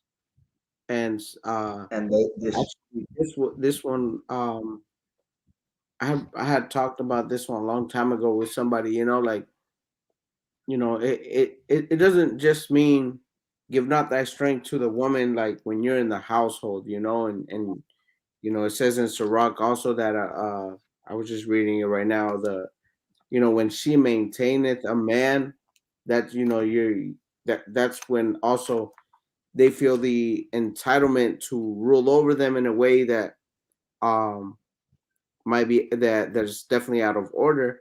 But also when you think about giving your strength unto women, um when you're being lustful, and men especially, like especially with the hypersexualization of women in our culture, when you can't control your flesh, and you give into masturbation, let's just say, you give your strength unto women, in the sense that you're doing what's against the Most High's will, and being disobedient and transgressing and giving into the flesh. So give not thy strength unto women. You can really translate this to many different ways, depending on how you want to look at it with your spiritual eyes. That way, it doesn't destroy the kings. You being a king, you being a you don't want to give your strength unto women in that sense as well. There's many senses where you can look at it. That's just one of the angles that I brought out one time. Con, most definitely. Yeah, most definitely. Because there's, like you said, there we could go over so many different ways. And another one, to be honest, going along with the whole head thing, like what does a head do? A head leads. So another big one, when you think about the old way and compared to the new way and giving your strength to a woman, one of the curses, let me go to Deuteronomy 28 right now, real quick. Um, One of the curses, or one of the things that has led women astray, and I guarantee you the majority of females will disagree with or not realize, is when they are in the how would you say, being put in the workforce. Okay, feminism started when, was it World War I or World War II, when the with the chick that was with the red bandana and she's flexing, and we can do it too. You know what I'm talking about, Art? Yeah, they had the girl when she was like She's flexing. 1944. So that was World War So Two. World War II, con. So that's when the first real wave of feminism hit. When that happened, there was so many men out at war that they made a push. And when you look into it, the Rockefellers were the main ones. They made a push to do it, the Rockefellers and the Rothschilds, and they said why. It was so that they could tax the whole Con, population. con. It wasn't so, oh yeah, let's empower women. No, it's so we can get more money. And at the same time, they destroy the family unit, which is also going to give them more power because now they have power over the women, right? Con. And that goes back to like Isaiah 30, where it says trusting in Egypt, right? Mm-hmm. The first two verses. That's what a lot of women have fallen into. So giving your power to a woman is also, if you're the head of the household, right? You are supposed to be the one leading. How does a real leader lead? By example. A real leader leads by example. So you're setting the example. I'm going to go out, I'm going to provide. And the woman, it doesn't say the woman in Genesis 2 and 18. It says that it is not good that man should be alone. Yahweh said, it is not good that man should be alone. I will make him a helpmeet for him. It didn't say I will make him a woman to go out and work and provide and bring in all the money, right? That's another way that, and even brothers in the truth, doc, let me tell you, bro, because I get to talk to a lot of different people. It's crazy that there's so-called brothers out there that their wife or wives are out working and they're staying home and studying the scriptures. Like, where does it say that to do in the Bible? Where does it say to do that in the Bible? That's Con. literally giving your power to a woman, and that's being lazy, and that's hating laborious work. That's one of my favorite verses right now. If you could pull up Sirach 7 and 15, Baba Kishar, Con. like that's completely out of order. You're giving your strength to a woman, right? And I remember a long time ago. As a matter of fact, I'm gonna look up that. I'm gonna find a video. It must have been 2 3 years ago. I saw this video. It was by that dude. following Yeshua, Yeah. and he was saying it's crazy because think about this for a minute, not to get too off topic, but if you send a woman out to go work, right? That woman is supposed to be obedient to her husband according to the word, right? So you're literally sending your woman, your wife, out to work and be obedient to another man because 9 times out of 10 her boss is another man, right? So she's going out and being obedient to another man the whole day, 8 hours, 10, sometimes more than that hours a day to another man. And he says, okay, get this work done, do this, do that. And she's, oh yes, of course. And she's being obedient. And then she comes home, and you really think she's gonna be have the same level of obedience to you after So now giving her whole day? Go ahead. I was just gonna finish your sentence there with Sirach 25 and 22. A woman, if she maintain her husband, is full of anger, impudence, and much reproach. So that's that leverage you're talking about. You know, she's bringing the money home. There's nothing wrong with sisters making money. You know, there's nothing wrong with as long as they're fulfilling their role. But like in this example you're giving, you know, she's really holding the house down. You know, it gives Con, her that leverage to what if one day, you know, she had a rough day at work and she comes home, you know, and the brother's just studying all day, and she gets home, she had a rough day, and she's angry that it's dirty, you know. You think she's gonna be happy? She's gonna be full of anger, con, con, and rightfully that's so. You know, that's a he put total her in that situation. con. And when you think about it, that's a complete. They like to say role reversal, but it's really a spirit reversal. You're putting on the spirit of a woman, and she's putting on the spirit of a man. Con, And like you just brought out, First Corinthians 14:40, everything has to be done in order. In order, right? So if she had a bad day at work, do you really think she's gonna come home and still be in order enough? She's gonna want to cook for you and do all her wifely duties, and then much less if she has children. You think she's gonna want to put up with them screaming and then cooking for them and then bathing them or whatever the case may be? con, No. And this is why it's very important. And I'm not saying, like you said, some sisters have to work, right? A lot of sisters have to work, and that's fine if they have to. But you have to understand the Most High. If you can get Genesis 2:18 real quick as well, Baba Kashaw. con, The Most High didn't make you to work. He literally made the woman to do what? To be a helpmeet. So if you can't fulfill, if you have to choose, let's just put it this way, simply, if you have to choose between doing or fulfilling the duty that the Most High made you to do or making money,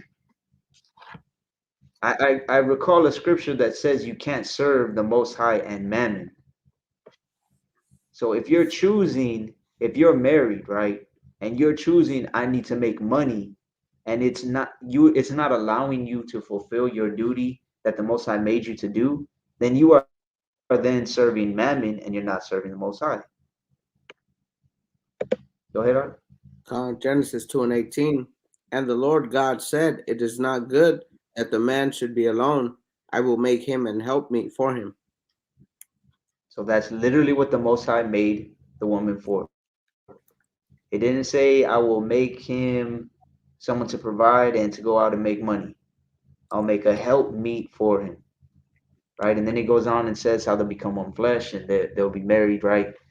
And this is literally what most, or not most, but many women that are moving in that spirit, that new spirit, like we were talking about, that spirit of feminism, instead of men being in charge, they don't want that, right?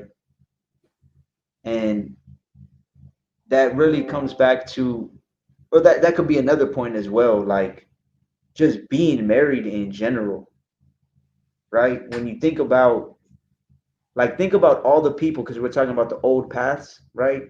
In the so-called Old Testament, how many of the people in the Old Testament were married?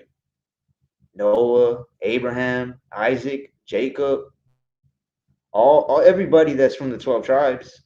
Con, Moses, Tobias, David, Solomon. You could go on and on and on and on and on. Why? Because the Most High said the first thing he ever said in the Bible was, "It's not good that man should be alone."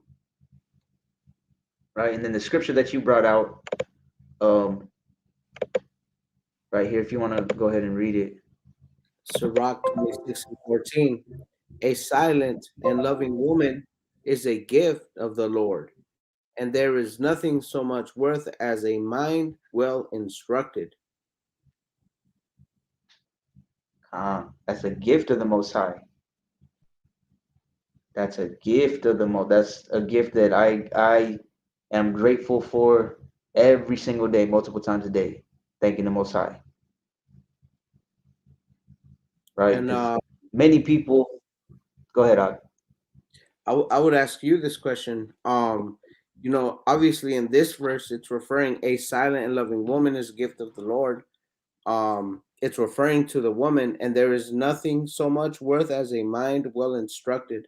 So it's obviously referring to an obedient wife. There's nothing so much worth as a mind well instructed, an obedient and well instructed mind.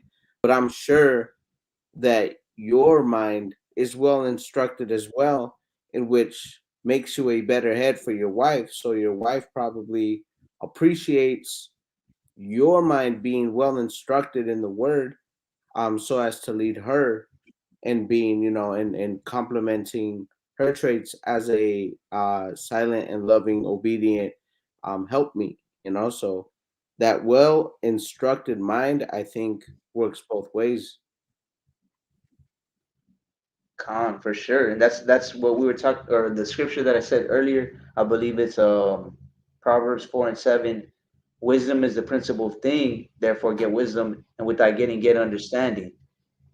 If the Most High is gonna gift you a silent and loving woman, it's gonna be because you are getting wisdom and understanding. You have that mind that's being well instructed by the Most High, right? And that's why He's gifting you a woman that also has a mind that's well instructed, right? Because at can two walk together except they be agreed,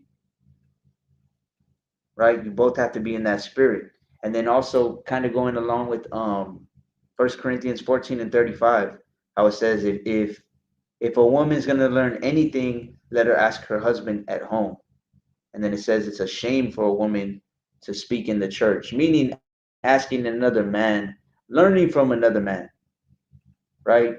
So there's nothing so much worth as a mind well instructed, like you said, for the man first and foremost, because you're not going to be gifted a silent and loving woman unless your mind is first well instructed, and then you get to be gifted a woman. And like we've talked about many times, how when you have a woman to teach the scriptures, how it really sharpens you up as well. God, most definitely, I agree, and I think that also, when the Most High, um, when it says that the Most High knows what what you desire before you pray. Sometimes you're asking for instruction from the Most High, and that instruction comes in the form of, for example, the sister that I'm talking to right now helps me to become better in the way that I have to be on my game as well when it comes to reading the scripture, so that I can break it down. Same thing with a lot of, like, she'll hold me accountable to, like, hey, like, what are we reading today? Or I look forward to reading this. And even if I'm feeling lazy, I'll be like, well, I gotta read now, like, and they keep showing your toes. So it's really that, iron sharpens iron, so it's a beautiful thing. And like you said here in Proverbs 4:7, wisdom is a principal thing. Therefore, get wisdom, and with all thy getting, get understanding. calm. And I had seen a brother, I believe it was a few days ago, how he said when he first came in the truth, someone told him not to look for a wife or not to look for the type of woman that he wanted, but to become the type of man he needed to be in order to get the type of woman that he wanted, right? So, us going back again, let all things be done decently and in order. You have to become the type of man in order to lead so that you can have that woman that is a gift of the Most High, Con. right? But again, going back to the whole old path, I mean, that's not how it is nowadays. Most people don't even wait. Back the old path was we're gonna wait until marriage to have sex, right? Nowadays, the new path is we're just gonna have sex with anybody I want to have, right? It's my body, my choice, and it's my whatever, right? That's the whole new path. They don't even believe in like a brother had asked me a long time, maybe not a long time ago, a few months ago, like how many women do you actually think are virgins in their past 18 or 21? And I was like, man, that's a horrible question just because we already know more or less the answer. You Con. know what I mean?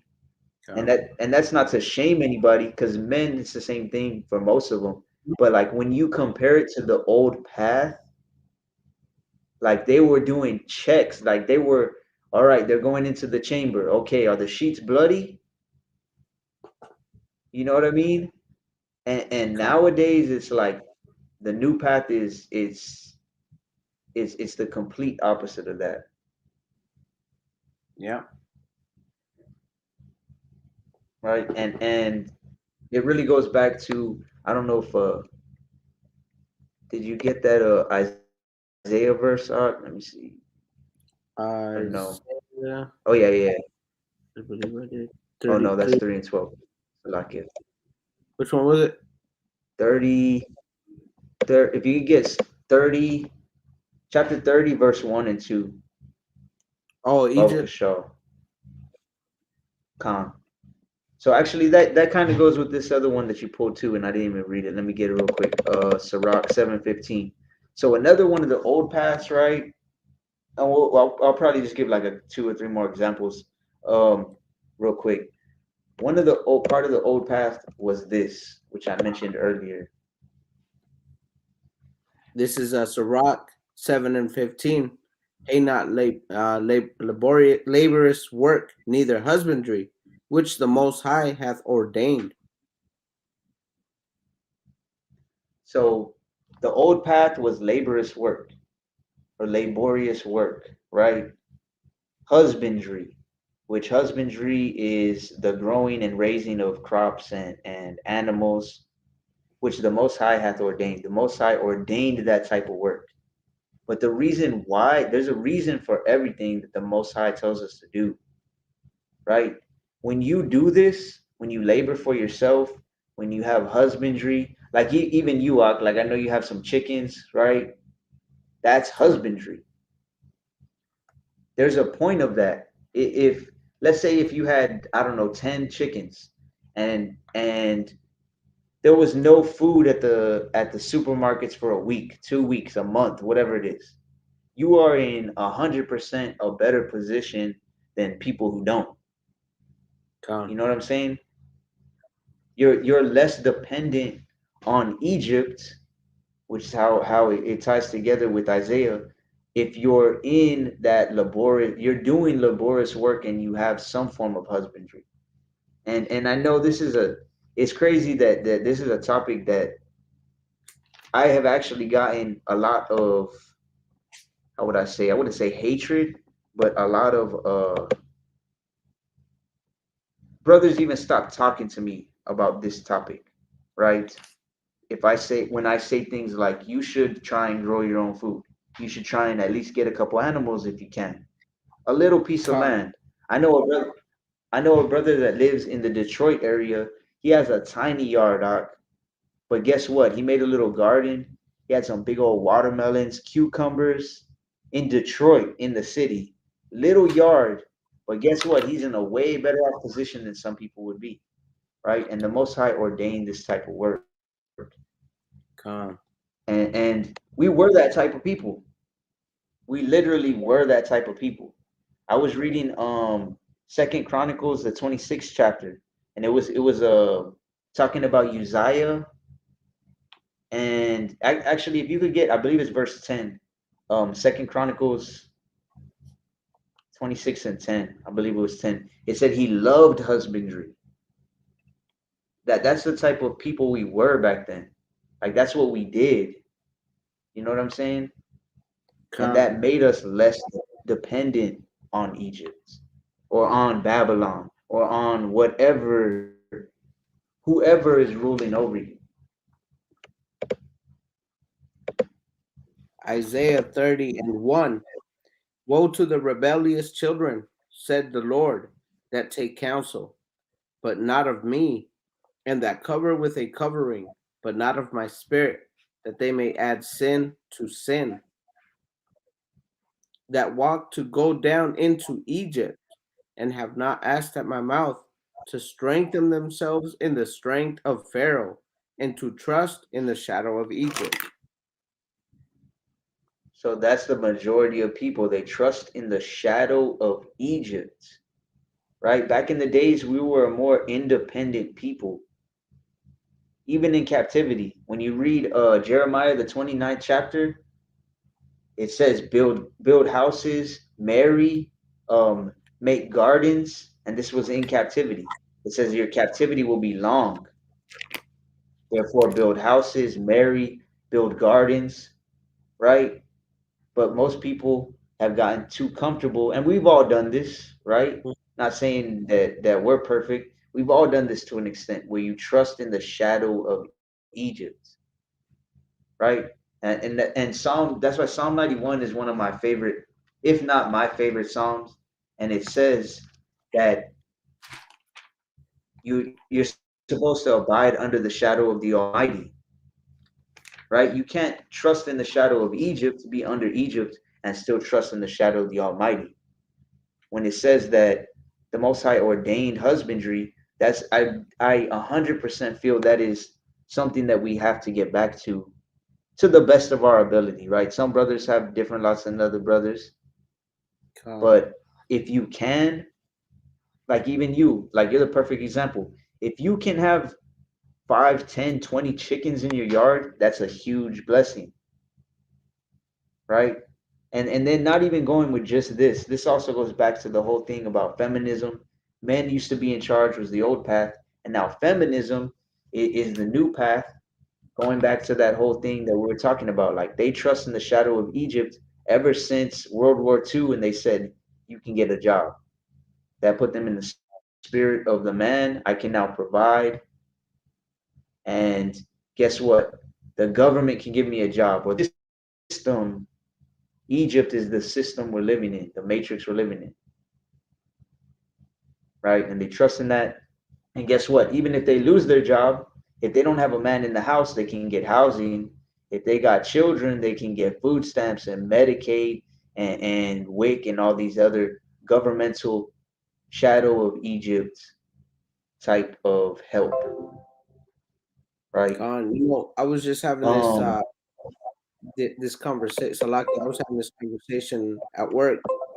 Um, I work for a major bank, and just out of nowhere, they dropped five um five people. Just they just dropped them. They let them go. Major people in our market.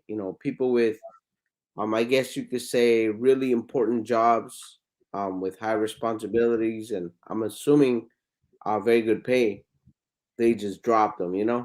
And I was talking to my manager because she's not in the truth, and she was just like, "This is so upsetting. How could they do this?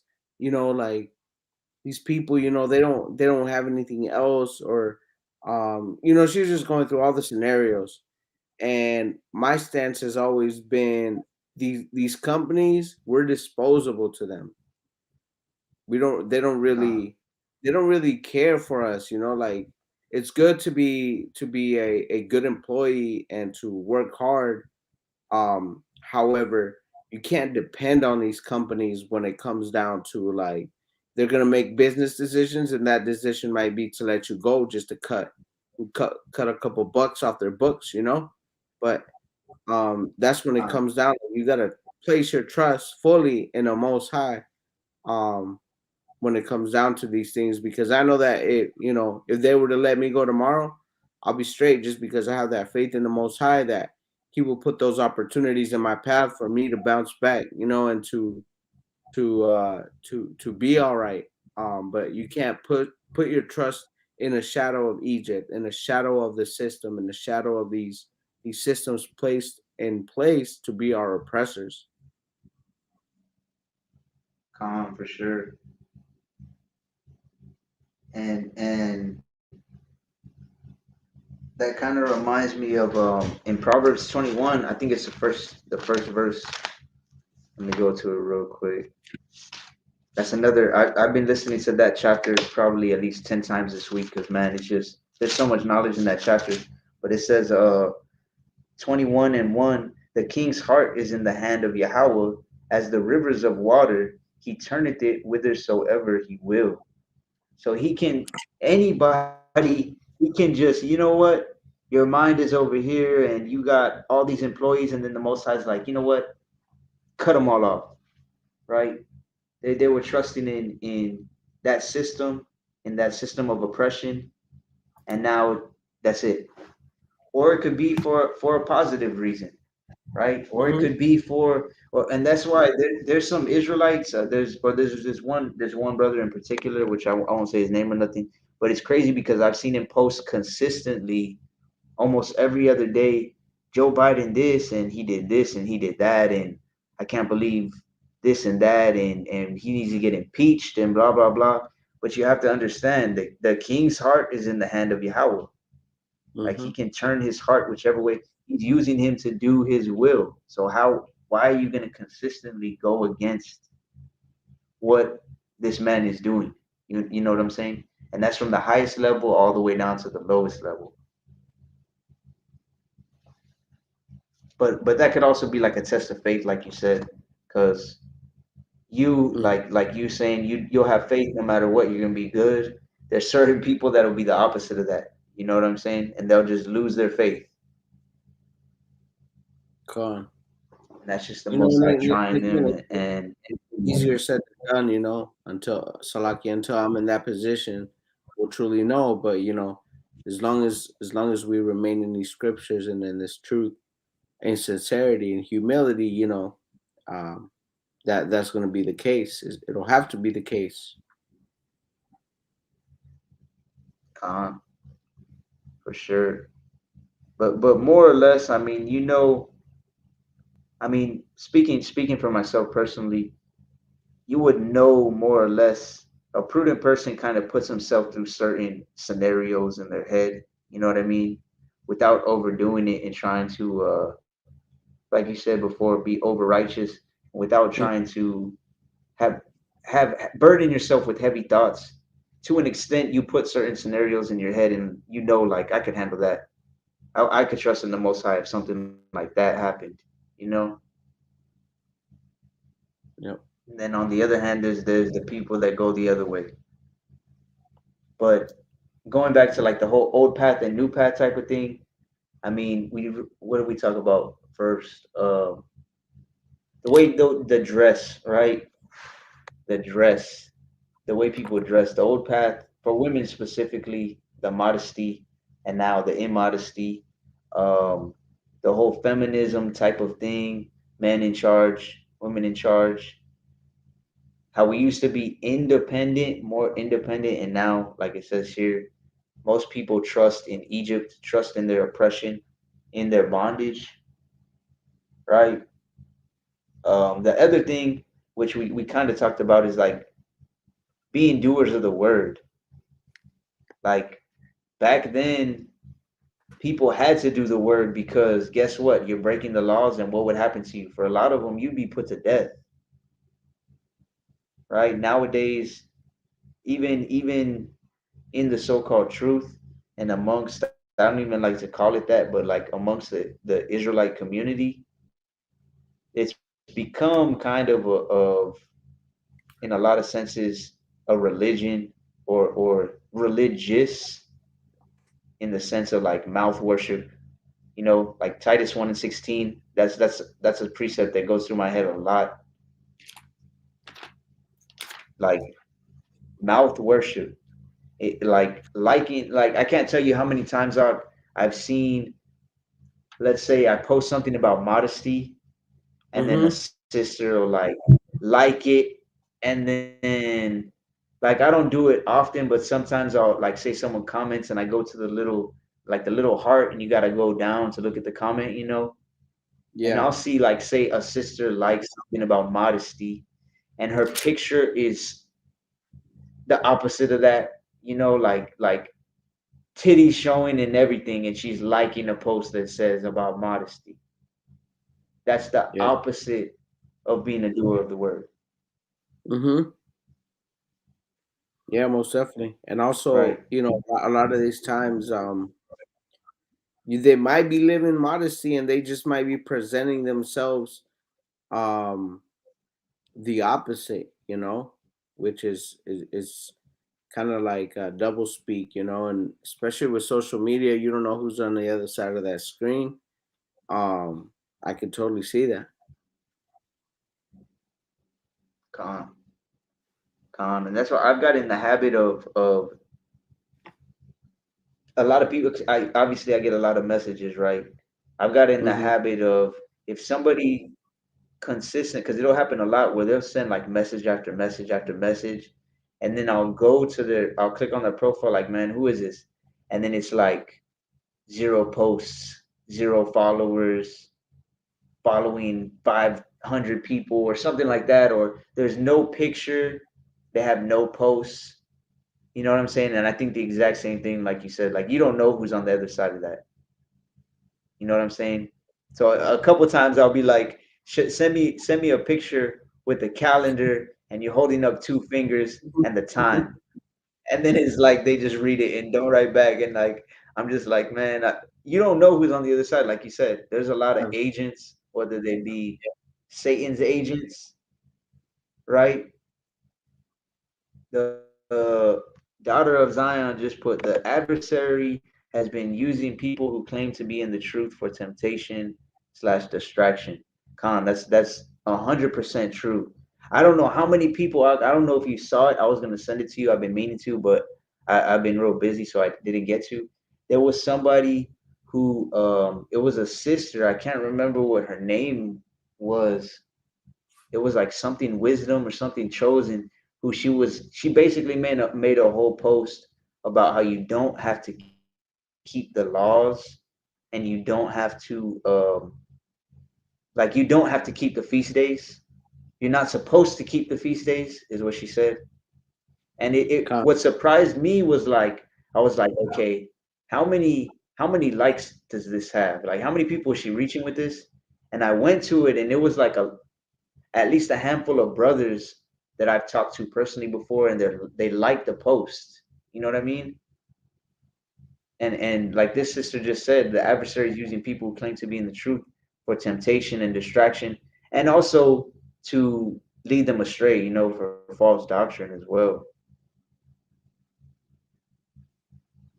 yeah, I think yeah, a lot of times too with these posts, it can be very confusing for new people coming in too because they'll these aren't like a lot of these things, some of the doctrines, not all of them, but some of them might not be salvation issues, but just enough, like it says in I think it's James. I was just reading it today, James chapter 3, where it talks about the storm can be so heavy, but just a slight tilt of the rudder could change the course of that boat.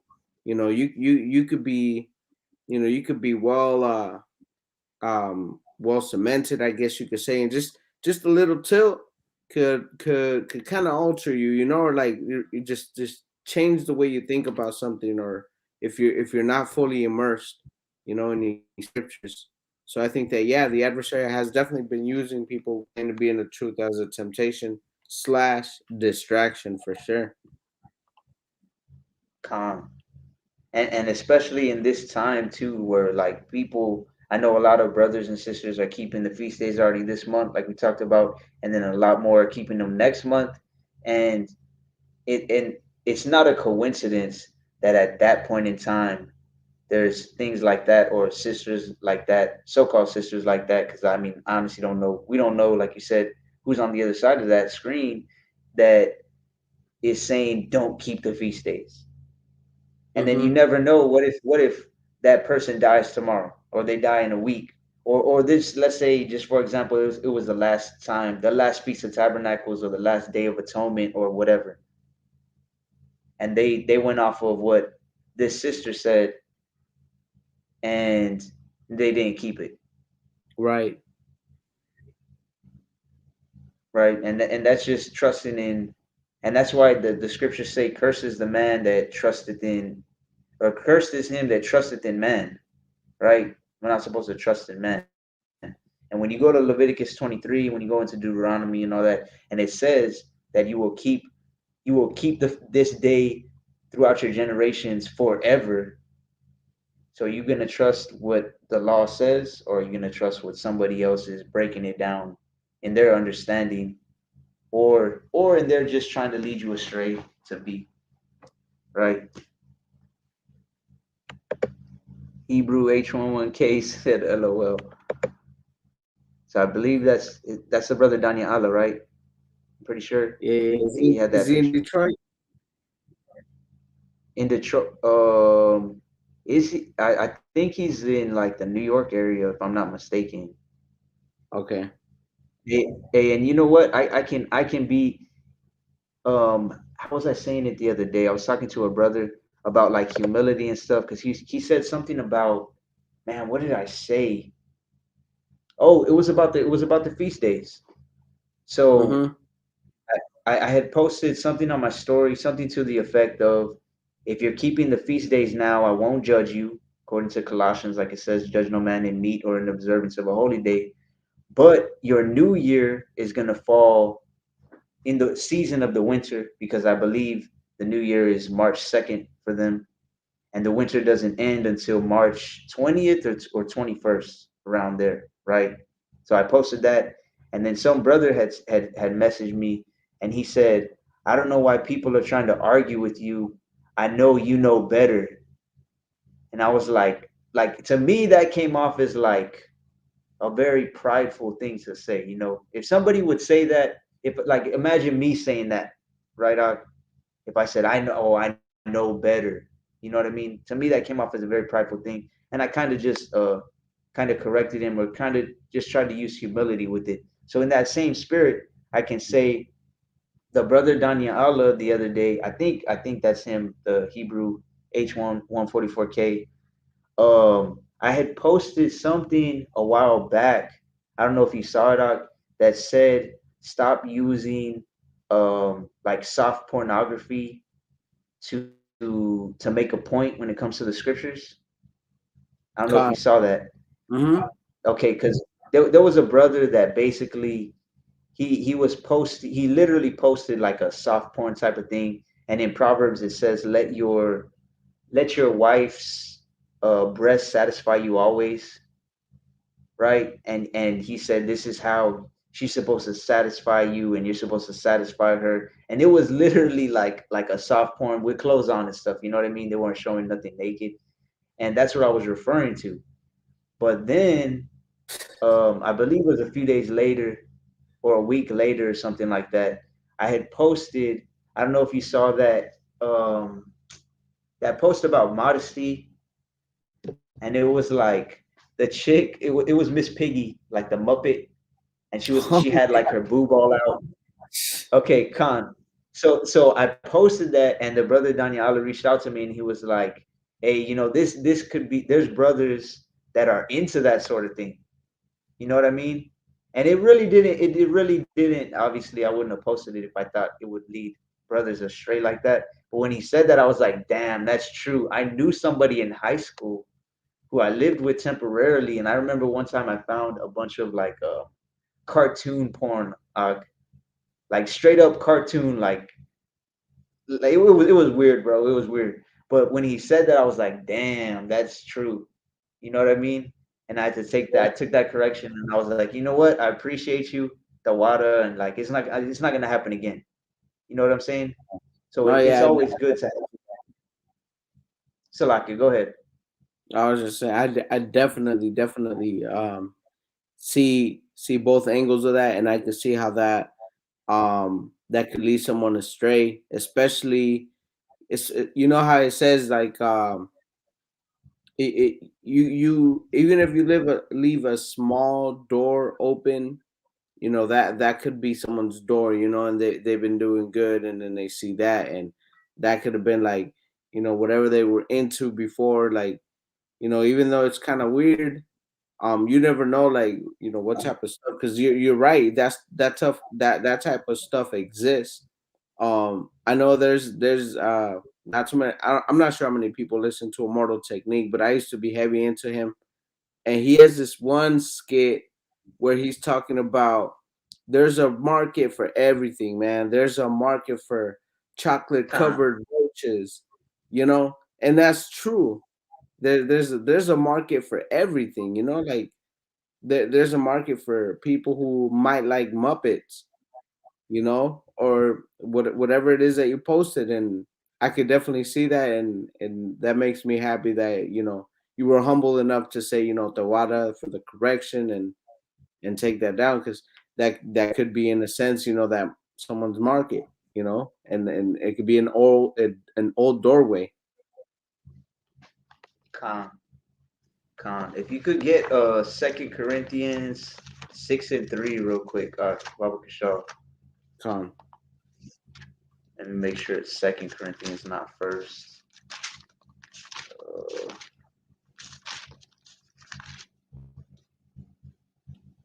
Con, No, Second Corinthians 6:3. con. Con. Daughter of Zion said, I get the same thing on my story every single day. I just blocked him. Con. Mm-hmm. Destined for greatness, all praise to the Most High. Shah Shabbat, Shalom, and Khan, all praise to the Most High.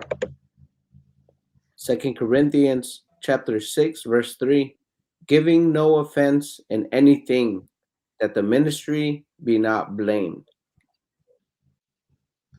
Khan. So that's something that we have to always keep in mind when, like a minister, when you hear the word minister, I know like me back in the days, I would think a minister was like a priest or a pastor, things like that. But when you look at the actual word minister, it really means servant, like to serve, someone who serves. So the ministry is like how you're serving, right? We're doing this right now to serve the Most High, to Most High willing help one person to repent, like Luke 15:10 said, right? So when we do it though, we have to make sure we're not giving offense in anything, because the ministry can end up being blamed, right? The ministry being us trying to serve the Most High, but then at the same time, they can be like, they can put it off. Let's say I posted that, right, and then somebody goes off, and then later on they come back and they tell somebody, and then they're like, oh yeah, those Israelite guys leading people astray. You know what I'm saying? The whole ministry gets blamed. And that's Mm-hmm. just one example. Or another example could be like with the whole thing that happened for Passover. I won't even say everything that happened, but those of you who know, right? What happened with Passover, and then, oh yeah, that's how those Israelites serve the Most High, right? The ministry gets blamed. So we have to be very circumspect and things like that. And again, I mean, that's like what you were saying about the sister that you're talking to, or courting, or anybody that corrects you, like iron sharpens iron. You have to be willing to take that correction, because in the end, it's not our own correction, it's the Most High, Mm-hmm.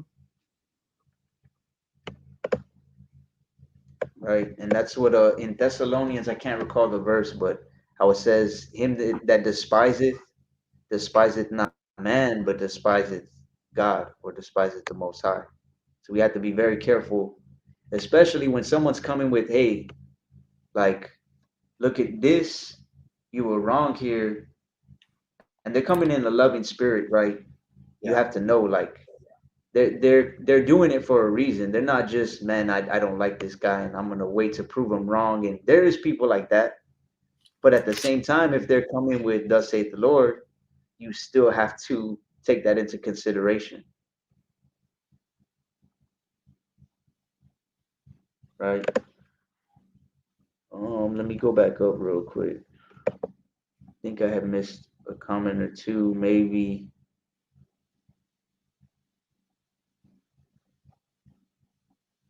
Okay, I didn't. So yeah, going back to the old path, Jeremiah 6:16, we're supposed to seek the old path, where's the good way. And I really wanted to get into just briefly about like marriage and stuff, but like I said, I talked to my rib, and she said she'd be willing to, because a few sisters have reached out to me and asked certain questions, and or asked, oh well, can you give me your ribs Instagram or Facebook or whatever chat? Well, I call it chat snap because we're Hebrew, so we read right to left. It's not Snapchat and all that stuff. And I was like, hey, I mean, she don't have it, and it's crazy. You know what? Somebody thought, I won't even say anything regarding them, but I'll just say somebody thought I was being what was the word that they used? Not abusive, but oh, oppressive to my wife because she doesn't have social media and things like that. And it's funny because she's the one who said, you know what, I don't want social media. Like it's more of a distraction than anything. Con. And her wife duties and motherly duties and house duties come first.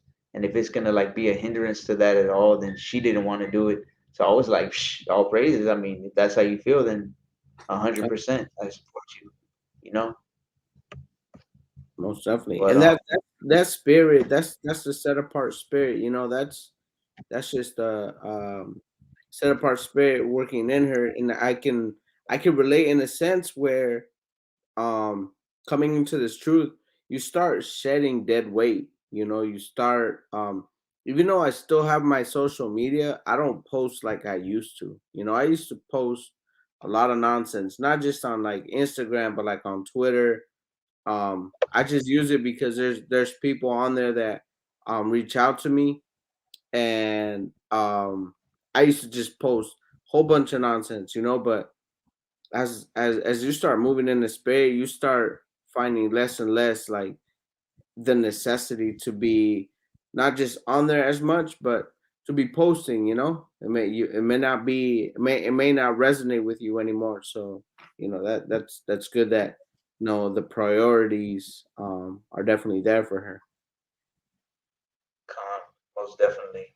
And yeah, I feel the same way. It's just like sometimes, like say I'm working, right? Like earlier today, um, I was doing some stuff, and then like I'll be listening to scripture or something. Like I told you, I'll listen to verses, or I'll listen to whole chapters or even whole books while I'm working.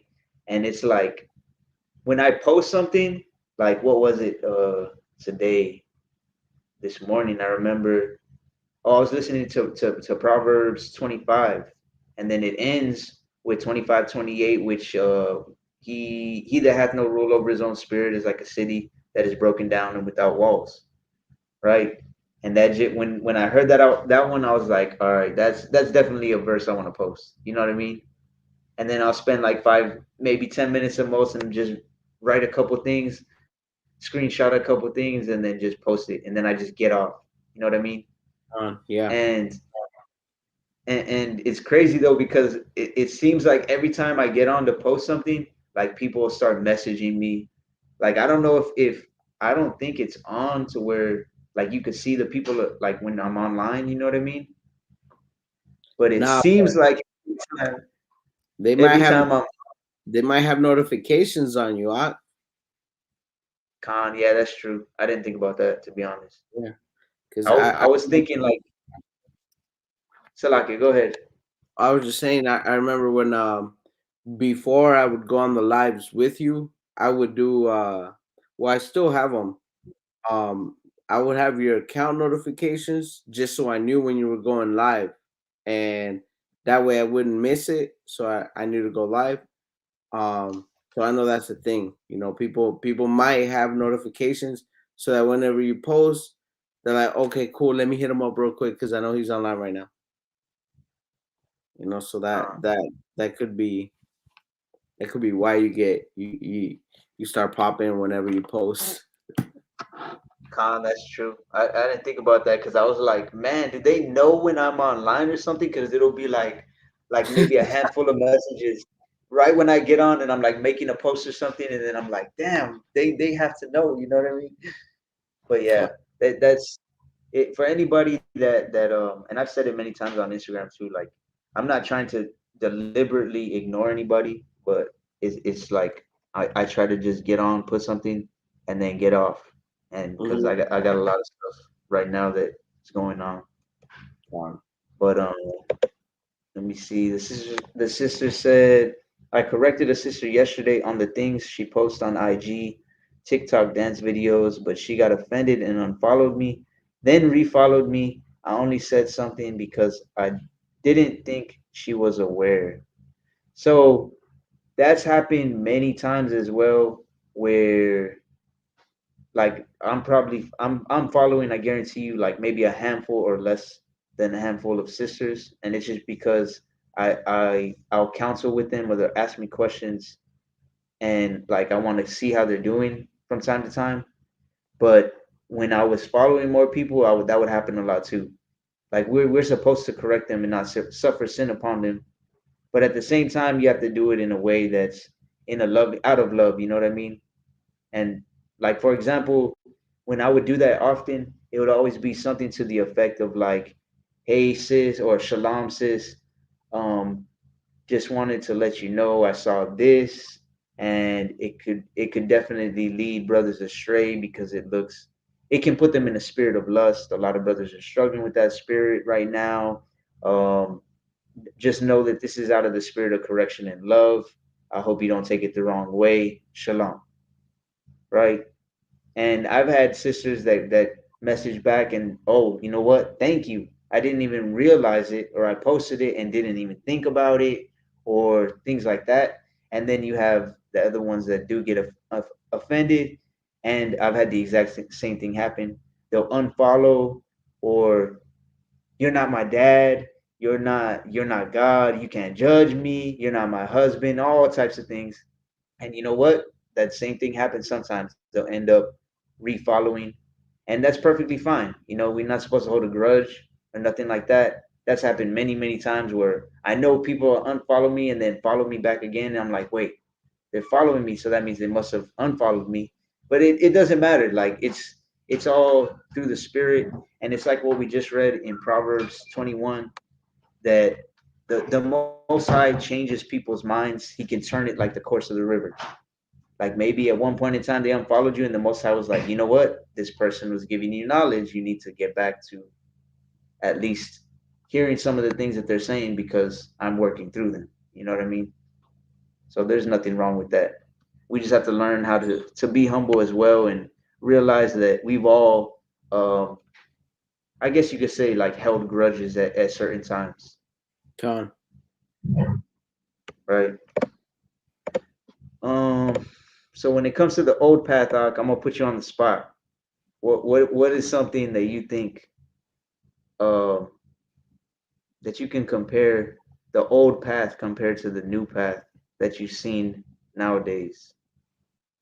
Um, I would say just how common it is or how diluted it is for example, the dietary laws. You know, we have so much access to different types of way of consumption that there's really they've found ways to defile so many foods, and a lot of people kind of are in situations where they're not aware of the truth, and they don't even know that that eating pork is bad. You know, um, that's one of the ways. I was actually, if you don't mind, I was within the last month. Um, I was coming back from California, and I had a whole accident with my truck, and I had to get somebody. Everything worked out for the Most High's will. The person who ended up going to pick me up was actually a friend, old family mechanic. Let's just say that. And I hadn't seen him since, man, like 12 years ago, something like that. So I was younger. I didn't really talk to him that much, but we talked on the way back. And one of the things we talked about was he was telling me his health problems, and then he would tell me that, like, at night he would get like nerve spasms, and in my brain I say he probably eats a lot of shrimp or he probably eats a lot of pork. And then I asked him, like, what do you eat that day? What do you eat for lunch?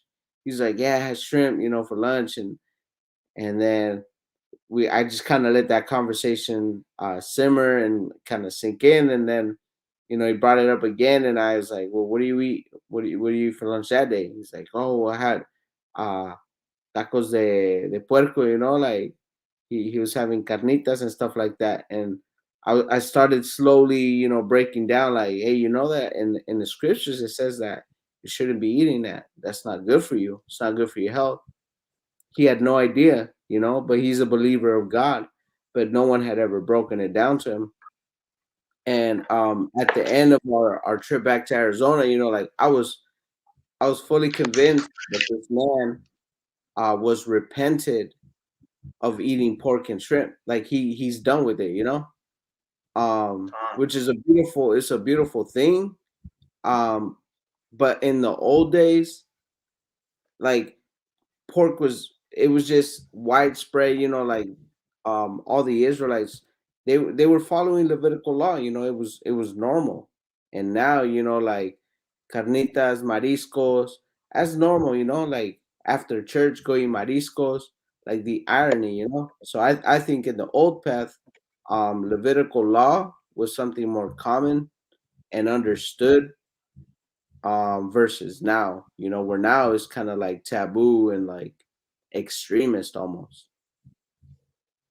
Con, for sure. That's a good example. Because, I mean, earlier today, I mean, I'm sure you've heard the term, even though you don't live in Texas. A term that's thrown around here a lot is everything's bigger in Texas, or don't I've mess heard with that. Texas, Mm-hmm.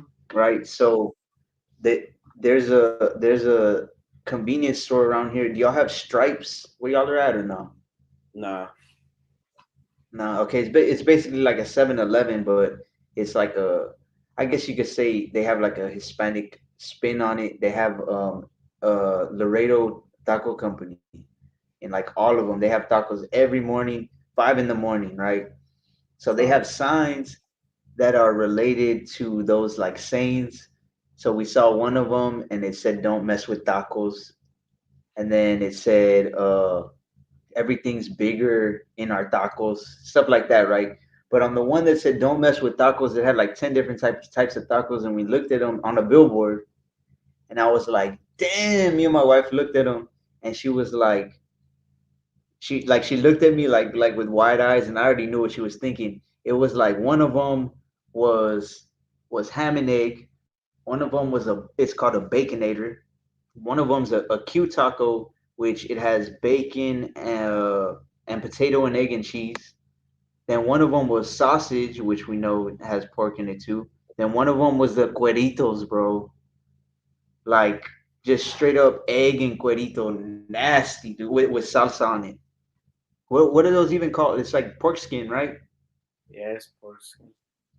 Yeah, pork skin. Like it was like 5 or 6 abominations out of the 10, and I was just like, damn, bro. Like that's what people eat every day for breakfast. Uh, You know what I mean? yep. So that's a good. And I got a precept right here actually. This is Ezekiel chapter 4 and 13. And the Lord said, even thus shall the children of Israel eat their defiled bread among the Gentiles, whither I will drive them. So where we've been driven, we are eating defiled bread. And like you said, I mean, it's even through, it could be through different ways. Oh man, the other day we ate I remember how I told you my oldest daughter is the checker, the food checker, the ingredients checker. She messed up the other day, bro. We Oh, ate a cookie each, and then afterwards my rib was like, she saw the wrapper and she was like, I don't get those anymore. They have mono and diglycerides, and which that comes from pig. The majority of them, unless it says plant monodiglycerides or monodiglycerides derived from plants, the majority of them, like 90% of them, are they come from pig. And I was like, what? No, they don't. They checked them. And we look at them, damn, mono and diglycerides. I was like, yeah, bro. But that's why in remember I Sirach it told you says, what? I remember I told you I went to Panera and I specified what I Panera is like Oh, I specified the flatbread I wanted and long story short, I sat in my car and I gave thanks for my food and I took a bite and I was like 8 chews in and I was like, man, that flavor's familiar. Like I haven't had that in a minute. What is that?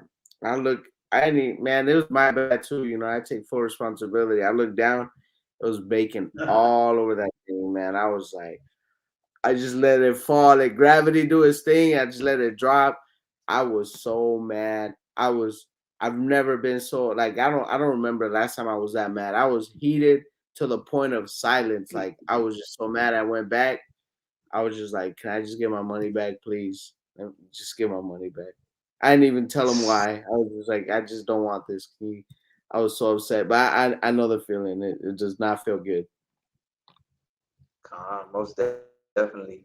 And that happened. I think I told you too that place that I took to you when you came down here, um, what is it called? Tropical Cafe. Yeah. It was probably a year, more than a year ago. The same thing, bro. I always get the Chipotle chicken. I bit into it, for me, bro, it was like immediately I bit it and I just spit it out the window, and I was like, damn, I know that was bacon. I look in it, and there was some damn piece of bacon in it, even though I specifically told him at least twice, like, you know what I mean? But that's that defiled bread, and Yeah. like you said, there's so many ingredients now. They can Mm-hmm. call it a word you can't even pronounce, and you don't even know that it's defiled, Okay. right? Um, Diz Dizamian. So like if I'm not saying it right. Dizamian. Hey bro, how can I get in touch with you and your camp? So we don't consider ourselves a camp. We just say that we're believers of the Most High, servants of the Most High. But you can message me. To be honest, you'll have a better chance from you writing back if you send an email to me, cause and Salakia to anybody who send me a message. I have at least like 200 unread messages on Instagram. Like it's impossible to keep up with all of them. Um, I'm gonna put my email in the chat.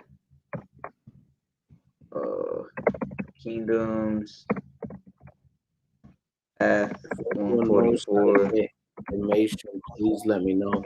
What type of information? Because I think he's about to post his Instagram. I mean his email. To where you can email. I'm not sure if that's the information you're looking for, but that's a good start for sure. That's it. And also on his page before you leave the live, um click on the little on the bell next to the subscribe button so you get notifications of when we're going live. That way you can ask questions live. That's a for sure way make sure the brother can hear your questions and answer them, in an orderly fashion according to Corinthians 14:40. Most definitely. If you got if you want information right now, I'll go ahead and stay on here at least another 20 minutes. It's actually 12:44 right now where I'm at. You add that one to the 44, so we'll stay It's on a few more it's minutes. 44 over here, so all praises. Con, I Yeah, it's think that's crazy, going to be bro. a good lesson. Also, a timely lesson, the one that you're planning on doing for anybody who's uh maybe like I guess newer.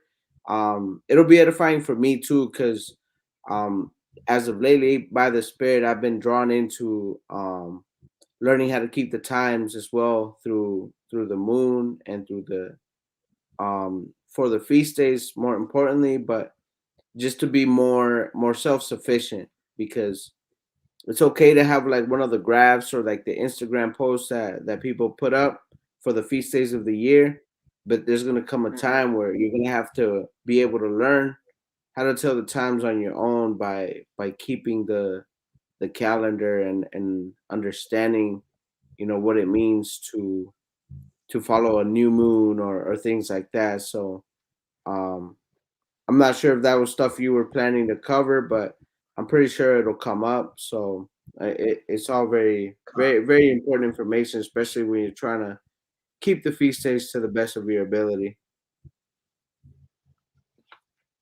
con, most definitely. Um, yeah, that's something I've been wanting to do as well, but how I've been busy, and like I said, in the past month I've had to move 2 times. Any of y'all have moved? Y'all know how difficult and time consuming it can be. Now imagine that with like 6 people in your household and all the stuff you got to move. It was even more. And then we had to temporarily actually stay at my mom's house in the meantime while we were waiting over a month to close on the house that we're currently in now. So it took a lot longer Con, than expected. And then on top of that, once we finally moved in here, man, we couldn't find no damn internet. We had to get a freaking satellite put here because it's like out of the city. So there's con, like no, how you connect it to the telephone poles and stuff. There's none of that out here. dang. What was it more expensive?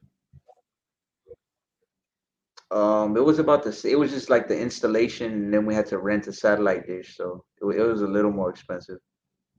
Con, I used to buy some breaded honey chipotle salmon out of the grocery store, and it was literally my favorite until I looked at the ingredients. It had pork in it, gelatin. Man, they put gelatin in everything. Like, there's no need for it. You know what I mean? Popsicles, cake, cookies. mm-hmm. Like I saw some chicken as well, some breaded chicken, gelatin. Like, why do you need gelatin in breaded chicken? Yogurt Oh in man. drinks. Like, what's the purpose? What is the purpose of putting gelatin in it? So somebody had told me, I don't know if it's true. I didn't really look it up, but somebody had told me, how pigs, like, they can eat cans. They can eat aluminum cans. They can eat bones, like in the mafia and the mobs and stuff like that. They would feed whole bodies. Pigs will eat a whole body. So they were telling there. Someone told me that it was like as a preservative, like you put pig in it and it'll last way longer. I'm not sure if that's true. I think they just do it to try and get us to sin.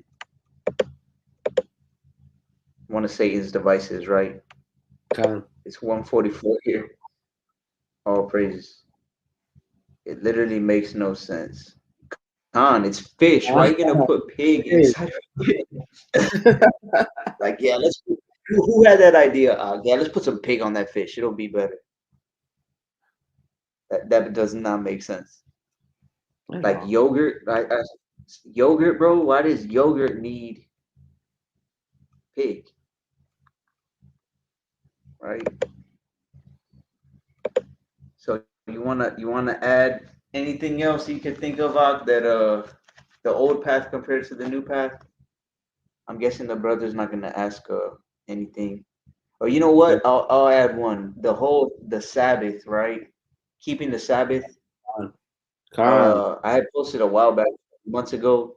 In Acts, they kept Sabbath. I think it was 84 or 85 times in the book of Acts. And now, like you said, people go to church and they think that's keeping Sabbath, and then they go eat some tacos de puerco or Man, they our go work people. afterwards. Oh, that's so bad. That's so all bad. You know, Con. keeping After Sabbath keeping Sabbath on the wrong day. yeah, keeping Sabbath. Con. It's crazy, man. It's crazy. And it's funny that you said that too, because when I was staying at my mom's, I remember she asked me to. Can't remember what she asked me to do. Go to the store for her or something like that. And I was like, I would do it. I never say no, but it's Sabbath. And she was like, Mm-hmm. well, my Sabbath is tomorrow, and I don't know what. And I was like,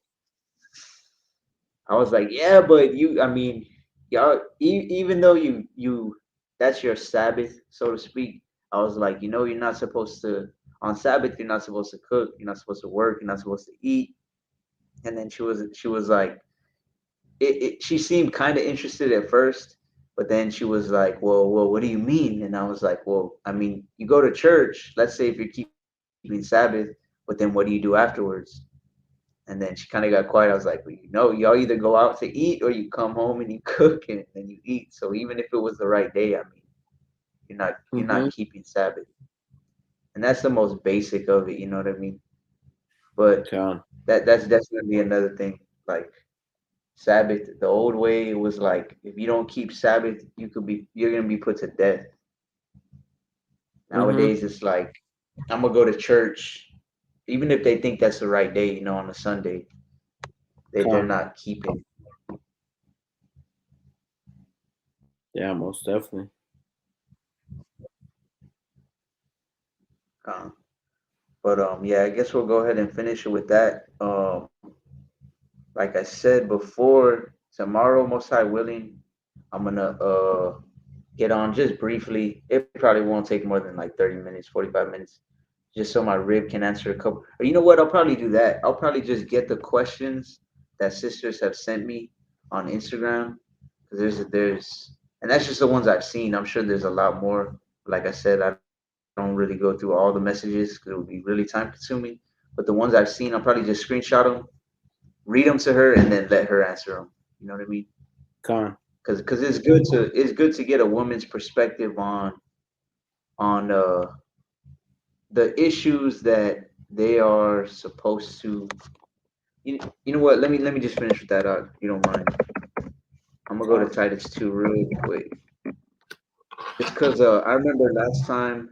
I think you had said you had seen it when me and my rib went live that one time months and months ago. Yeah, yeah. That was a really good one. Okay, Con. There was a brother or a couple of brothers. Let's just say a camp that had a problem with it, and they said, women aren't supposed to be teaching, and blah blah blah. But my response was basically this. Um, there's this Titus 2, and I'm gonna start. Or are you on it? I was looking for it, but go for it. Titus to what? I got you. Titus 2 and 3. Khan. We'll just go three through 5 if that's all right. I was trying to Yeah. pull it up on my computer, but it's slowing me down. No, you're good. I posted it up. Okay. And 5. This is Titus chapter 2 and 3. The aged woman likewise, that they be in behavior as becometh holiness, not false accusers, not given too much wine, teachers of good things. So the brothers or the group of brothers that had a, and I mean I could say it was dudes from GMS. A couple of them had a problem with like, oh well, why are you gonna do that? And specifically it was because like if you have 200 or 300 people watching that, because I think it had like at least that many views, then why are you gonna, some of them are men and she shouldn't be teaching and blah blah blah, right? But you have to understand the only thing that women are really supposed to be teaching when it comes to the scriptures is these things that it's about to say right now. So number one, the aged women are supposed to be in behavior that's holy, set apart. If I could tell you humbly, I'll tell you, my rib is, I don't know any other female that's more set apart than her. She don't want nothing to do with nobody. That's why she has no social media. She's 100% content with just being a housewife, being a homemaker, taking care of the house, taking care of the children, all of that, right? That is what holiness, set apartness is. Not false accusers, not giving too much wine. She does not like to drink at all. And another thing, not giving too much wine. There's a lot of sisters that have reached out to me out, and I'll just say real quick. We'll probably talk about it tomorrow. A huge problem with sisters that are in the truth, and you kind of hit on it a little while ago, is there's too many doctrines out there, and they are given to too much wine. When they said Yahushua's eyes will be red with wine, when you go into Genesis, it tells you that's the doctrine, right? He has all that doctrine. He's the Word. Too many Mhm. sisters get too much wine, different wine from different brothers, and it confuses the hell out of them. Well, this brother said this though, but then that brother said that, but then this brother told me that it's like this, and then this brother said no, that's not right, and that's all confusion. And we know confusion is not of the Most High, right? Teachers of good things. So it's saying that aged women are supposed to be teachers of good things. Go ahead. That they may teach the young women to be sober, to love their husbands, to love their children, So they're supposed to teach the young women to be sober, and that doesn't just mean, oh, I don't drink alcohol. It means being sober minded, like what I posted earlier, Proverbs 25 and 28, having rule over your spirit, having a sober spirit, and being sober emotionally and mentally, to love their husbands and to love their children. So if you see that live that we did, she wasn't telling you brothers need to blah blah blah blah blah. She was literally giving examples of how sisters should be towards their husband, or giving examples of how it was for her, a sister, in the truth, right? She wasn't trying to teach any man, nothing like that. to be discreet, chaste, keepers at home, good, obedient to their own husbands, that the word of God be not blasphemed. So remember, it says teachers of good things. So women are allowed to teach, but the only thing they're allowed to teach is these things. And who are they allowed to teach? Other women. To be sober, to love their husbands, to love their children, to be discreet. Women on social media, for the most part, are the opposite of discreet, chaste, keepers at home. Imagine if every sister that was a wife was an example and teaching younger women to be all of these things. It would all be in a better off position. I guarantee you it. Right? Obedient to their own husbands, that the word of the Most High be not blasphemed. So if you're not being obedient to your own husband, if you're not being discreet, right, you are blaspheming the word of the Most High, and that's something that's, I mean, that's prevalent amongst a lot of females. Their Instagram or their social media will say daughter of Zion, Proverbs 31, Titus 2, blah blah blah, all these things, and then they're blaspheming the Most High. because they're not doing these things that it's saying right here that they're supposed to be doing. Right. So we're definitely going to touch on some of those tomorrow. Um, the sister said I just watched that video today. Khan, all praises. That's no coincidence. And I was wondering when you and your rib were doing that part two with the other Ak and his rib.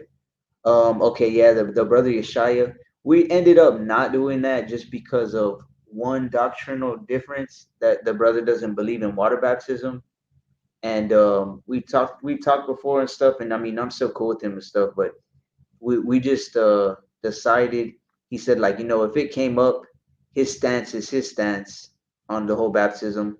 My stance or understanding is my stance and understanding, and it'd be better if we just don't do a lesson together, because if that comes up, we're not gonna be on one accord.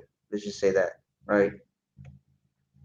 But we're gonna do sort of a part two to that tomorrow, but it's gonna be more towards the sisters. Like I said, I'm probably not gonna say much at all. It's just my rib gonna be answering some questions that sisters have sent me to ask her because she doesn't have a social media, right? But all praise to the Most High that you learned or got any type of knowledge from that, right? Do you want to add anything up? No, I think that covered a lot today, and all praises to the Most High for allowing us to come back and do these lives. Definitely always very edifying, especially when we're coming in that spirit of humility and sincerity. So I hope that everyone on the live that joined and will continue to join, whether they watch it live or coming forward, that that edification is sincere. Con, most definitely. So I'm gonna finish with this. It's just the last part of 1 Samuel 15:22. It says, "Behold, to obey is better than sacrifice, and to hearken than the fat of rams." So, like I said before, it's all right to, or it can be good to fast, to give up certain things for the Most High, make little sacrifices for Him, but you need to first make sure that you are obeying His word, right? If you know what the law says. That brother Jomar pulled out that verse, Leviticus 20:26. It said you're supposed to be set apart. That's in the law. You know what? I haven't been being set apart. I've still been around all these wicked people, and it's rubbing off on me. Then there's no point in doing little things, trying to make sacrifices. The real sacrifice is being obedient, right? Being obedient to His word and giving up the worldly nature that we have all learned and put on through this wicked society. So, Khan, all praise to the Most High. Yahweh Ba'ashem Hamashiach Yahweh Shai. The water for getting Anak, as always. The water. All praises to the Most High, Yahweh Bashem Yahushai. All right, you have a Shah Shabbat. Shabbat Shalom.